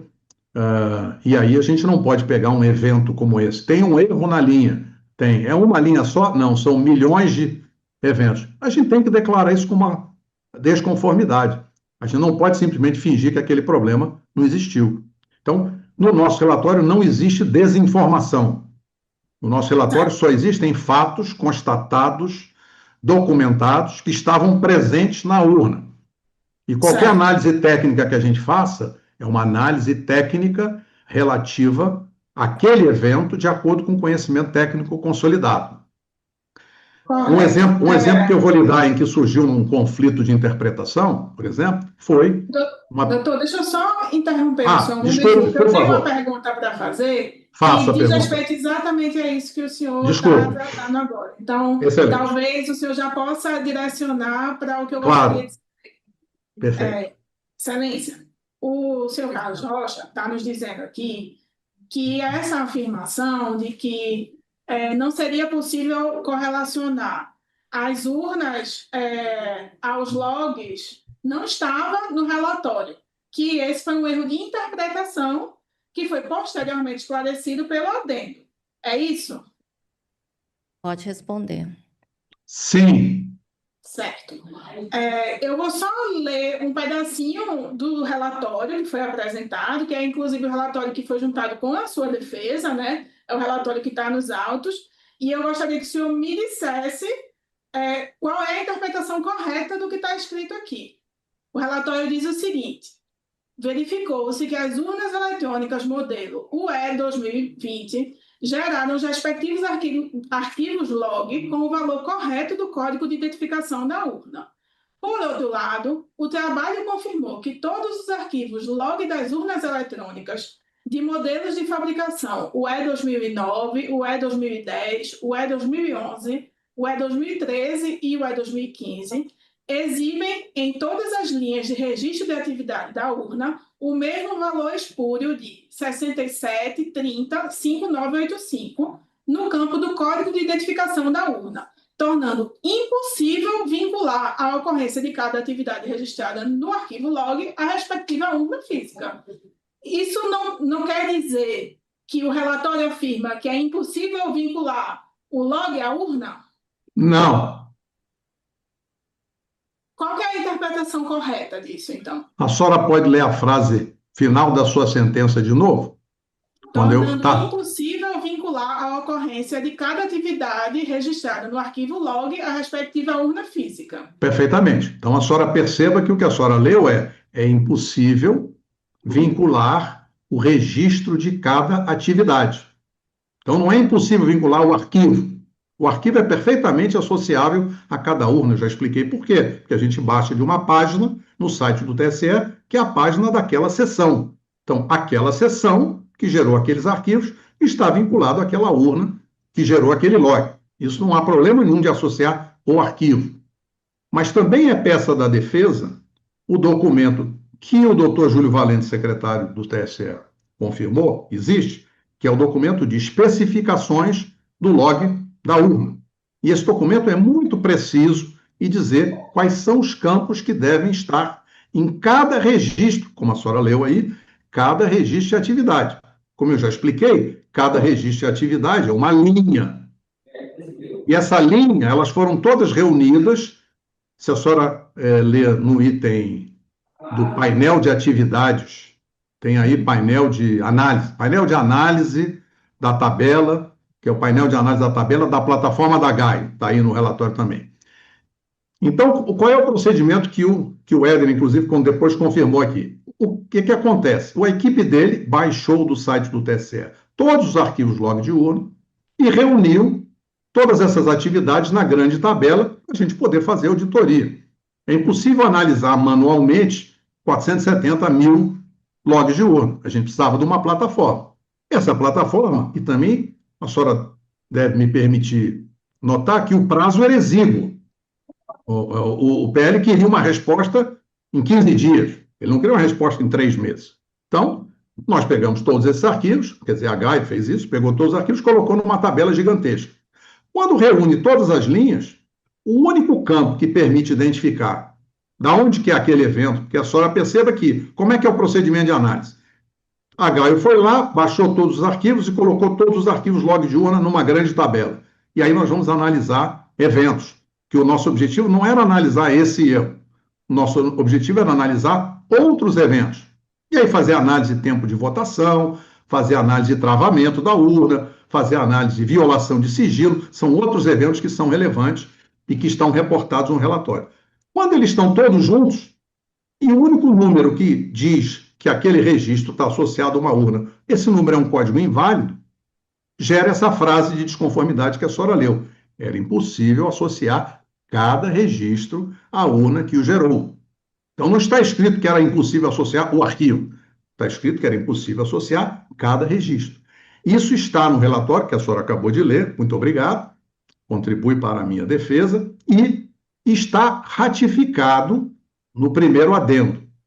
E talvez eu não tenha respondido, doutor Daniel, porque ele perguntou, ou se não me lembro se foi a senhora que perguntou, da temporalidade dos adendos, se foram entregues todos juntos. Acho que foi o doutor Daniel que perguntou. Então, nós entregamos o primeiro relatório, depois do primeiro relatório teve a matéria na Folha, aí nós publicamos, quer dizer, elaboramos e entregamos ao TSE. Nós não publicamos nada, melhor dizendo, porque era tudo confidencial. Entregamos o adendo. Aí o TSE fez uma resposta técnica do TSE. E aí foi elaborado o adendo 2, que contesta aqueles pontos que a gente entende estão diferentes do que a gente falou ou que estão interpretados em desacordo com as melhores práticas do conhecimento técnico consolidado. E também, a senhora, ao ler dos adendos, a senhora vai perceber que existem vários pontos em que está escrito de acordo, correto, porque houve afirmações que estavam corretas, com as quais a gente concordava. Então, nessas afirmações, nas que a gente discordava, a gente discorda, explicava por quê, nas que a gente concordava, a gente diz correto, estamos de acordo, e houve afirmações que eram de teor jurídico. E a gente dizia, esse tema é jurídico, nós não vamos tratar. Então, aquilo que era de teor jurídico, a gente se absteve de opinar. A gente só opinou nos aspectos técnicos. Eu consegui esclarecer ou faltou algum ponto? Ficou claro que o arquivo não é problema associar ao arquivo? Ficou claro? Ficou claro, sim. Obrigado.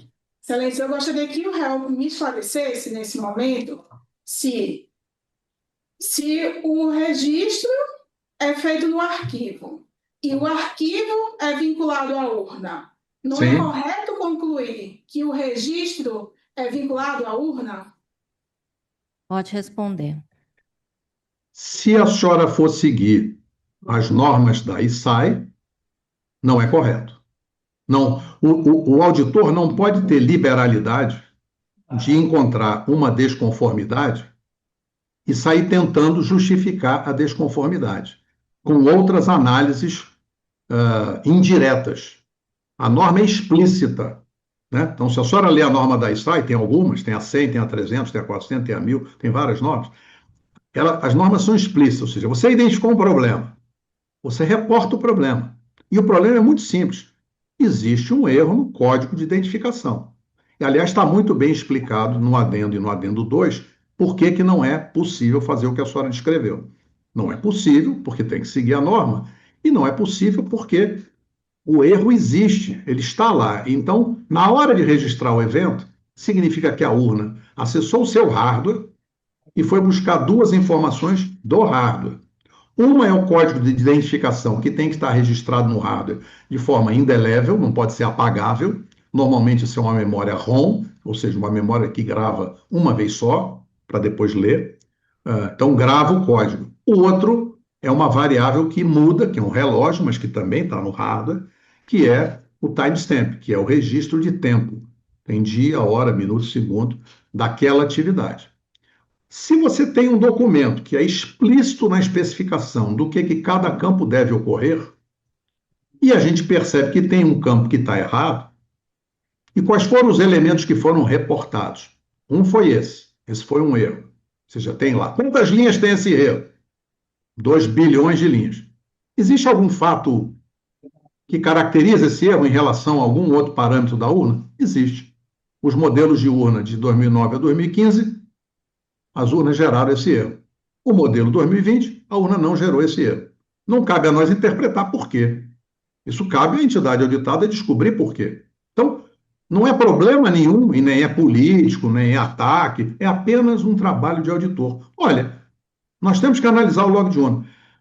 A senhora poderia me perguntar, por que foi o log de urna? Por que o senhor não analisou o RDV, o BU? Porque o documento glossário de eleições informatizadas que o TSE nos entregou em mãos, lá no primeiro dia, diz assim: o arquivo log de urna é um elemento importante de auditoria dos partidos políticos. E o único lugar desse glossário, depois que começou essa discussão, eu falei, deixa eu buscar aqui a palavra auditoria, é um exercício interessante. Vamos buscar a palavra auditoria no glossário. Descobre-se que o único lugar no glossário que o TSE orienta, que é um elemento importante de auditoria, é nesse arquivo log de urna. Ele não orienta isso no BU, no RTV, em lugar nenhum, ele só orienta nesse arquivo. Ao ler o documento que o TSE nos entregou para orientar o nosso trabalho de fiscalização, nós então seguimos aquilo que o TSE disse que era para fazer. Usamos o log de urna. Esse evento de erro no código de identificação está muito bem caracterizado, está caracterizado em que urnas ele ocorre, e, no nosso entender, é um problema grave. O equipamento de missão crítica não pode ter esse tipo de erro. E, com certeza, se ele tivesse passado por uma certificação independente, como passa uma balança da padaria, o celular, o computador, todos eles passam por certificação independente, obrigatória por lei. O único equipamento de eletrônica profissional no Brasil que não passa por certificação independente é a urna eletrônica. Se tivesse passado por certificação independente, ele com certeza não teria esse erro. Mas esse não foi o único erro. Ao ler o log, nós nos deparamos com uma urna desligada pela chave no meio da votação de um eleitor. E quando esse evento acontecia, o conteúdo do voto daquele eleitor era perdido. E em várias ocorrências desse erro de travamento, o log de urna apresenta o nome do eleitor e o título, número do título do eleitor. Às vezes os dois, às vezes um só. Isso é uma violação grave do sigilo da identidade do eleitor, que o Supremo Tribunal já considerou o voto impresso como aprovado no Congresso inconstitucional 2 vezes por unanimidade, e o argumento que eles usaram foi, no caso de uma falha da urna eletrônica, poderia-se violar o sigilo da identidade do eleitor, então é inconstitucional. Ora, nós temos uma urna que, quando dá erro e trava, ela viola o sigilo do eleitor. Então, se eu por analogia nas decisões do Supremo, talvez seja importante analisar se a ocorrência desse erro, essa forma de funcionamento, não torna o instrumento inconstitucional. Então, nós reportamos os problemas aconteceram, ou seja, não há desinformação. Primeiro fato, não há desinformação. Segundo fato, não há fraude. Nós reportamos esse erro, mas não existe a palavra fraude.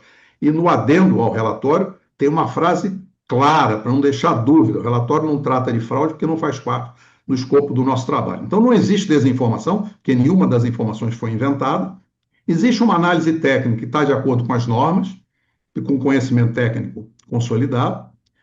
Tudo foi tratado de forma confidencial, nada foi divulgado. Então, não existe publicação ou ataque às urnas de desinformação nas redes. Isso não existe. Não existe. E, exatamente porque não existe, não há qualquer prova sobre isso apresentado na denúncia. Há essas interpretações que a senhora está me perguntando, que são equivocadas, como eu espero ter esclarecido. Estou satisfeita, Excelência. Obrigada pelos esclarecimentos. Encerradas as perguntas dos representantes da PGR, passo à defesa, doutor Melilo, por favor.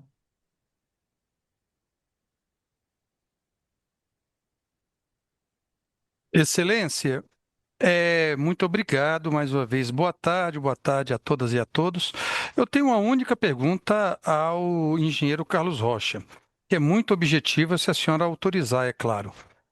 Se em algum momento, ao longo de todo esse percurso, se ele ou alguém que dialogou com ele, dentro do IVL, dentro do trabalho técnico, se alguém fez algum tipo de divulgação do trabalho nas redes sociais. E se nesta divulgação do trabalho das redes sociais foi usado se ele fez, é claro, porque se ele não fez, não faz sentido, mas se ele fez o uso da palavra fraude. O senhor pode responder. Não. Sem mais perguntas, Excelência. Então, encerradas as perguntas da defesa do réu Carlos Rocha, pergunto às demais defesas se desejam inquirir o réu. Excelência, boa tarde. A defesa do tenente Coronel Guilherme Martins Almeida tem uma pergunta. Pois não, doutor. Excelência, queria saber do réu Carlos César se ele conhecia o tenente Guilherme Martins Almeida. Perdão, conhecia quem? O réu, Tenente Guilherme Martins Almeida. Não conhecia, não. Aliás, eu não conhecia nenhuma dessas pessoas que estão aqui. Sem mais perguntas, Excelência? Muito obrigado. doutores, mais alguma pergunta pelas outras defesas? Sim, Excelência, pela defesa do réu Reginaldo Vieira de Abreu, apenas para esclarecimento e deixar constando em ato de forma expressa, se o senhor Carlos César, ele conhecia e já participou de alguma reunião com o Reginaldo Vieira de Abreu? O senhor Não, pode responder. desculpe, doutora. Não participei, não conheço. Sem mais, Excelência, muito obrigado. Mais alguma pergunta, doutores? Sem perguntas. Então, declaro encerrado o interrogatório do senhor Carlos César Moretson Rocha. Agradeço, senhor Carlos. O senhor tem a prerrogativa de continuar, então, assistindo aos demais interrogatórios. Obrigado, doutora. Posso fazer uma manifestação final? Sim, desculpa, eu não abri para sua manifestação final. Pode fazer. Se a senhora autorizar, evidentemente. Claro, está autorizado.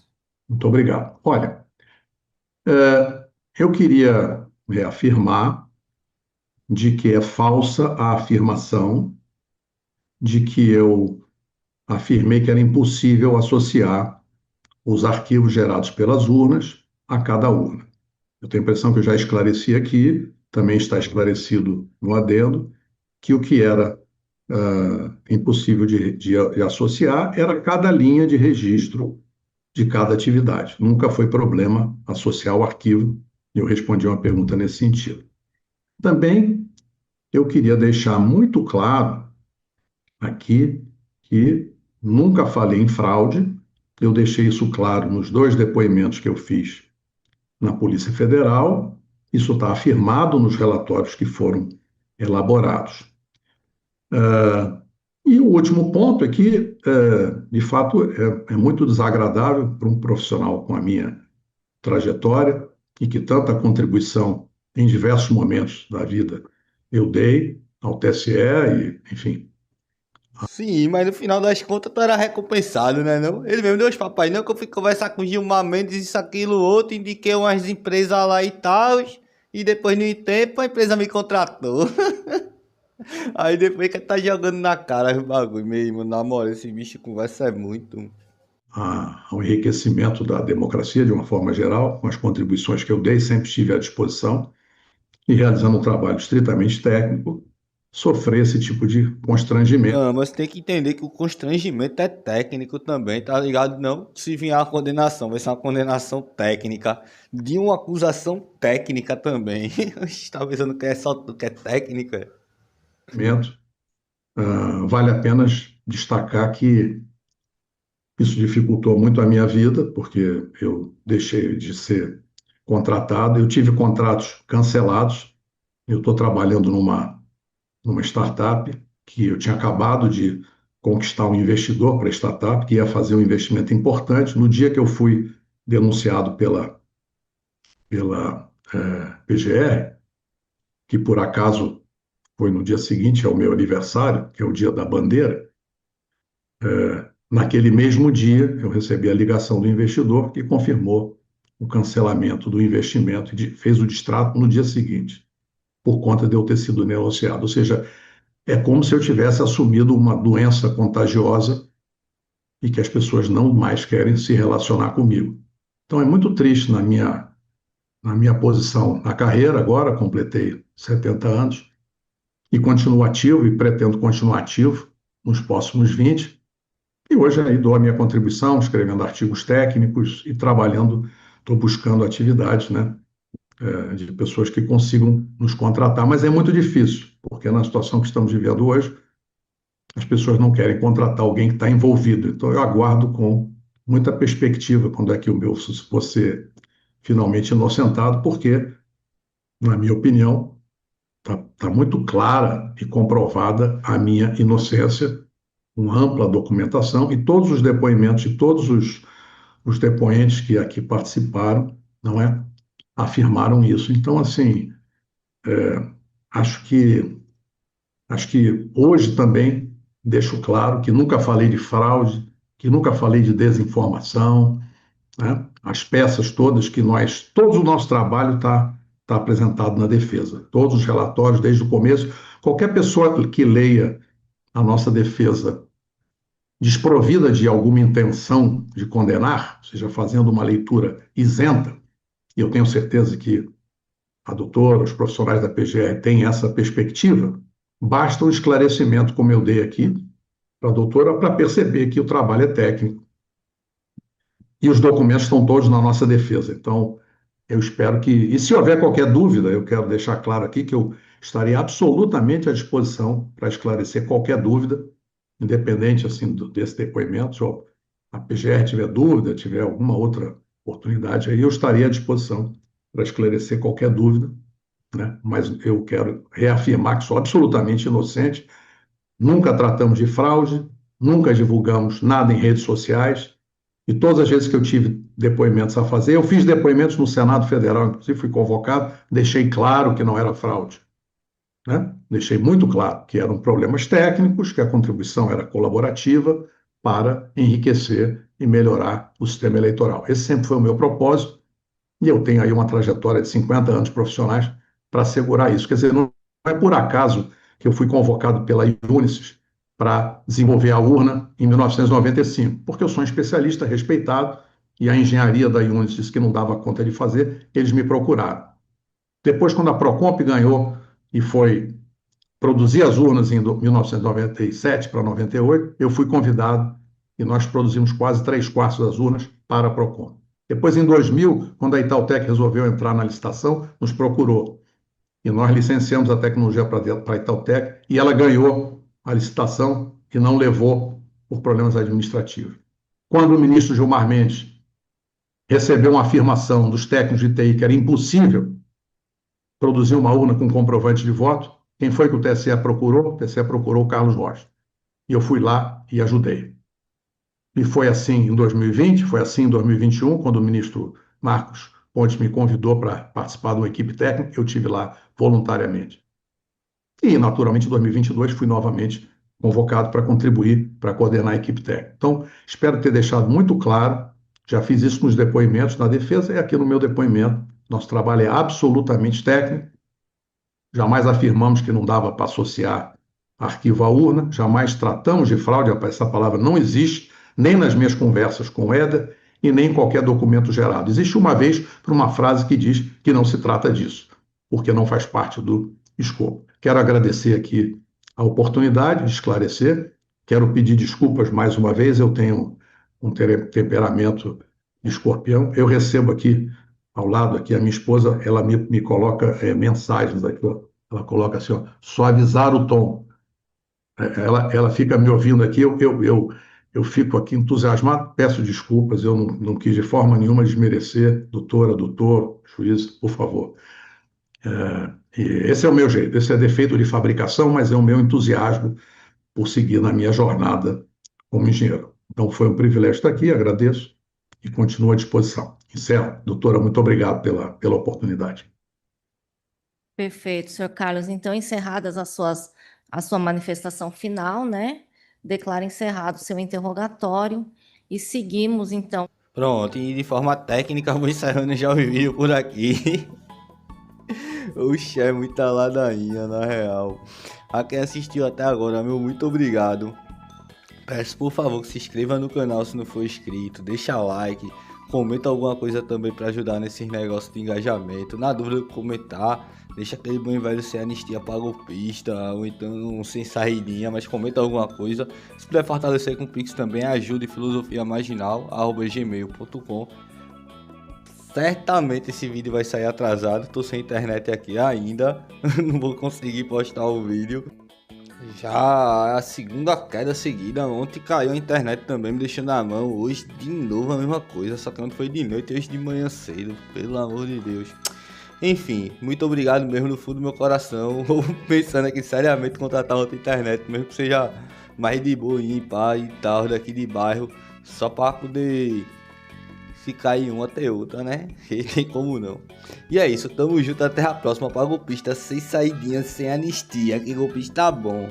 É golpista preso, papai. Inscreva-se, curta e compartilhe. E se possível, manda um Pix. Estou precisando muito e só o Bolsonaro que não precisa recebeu. Até a próxima!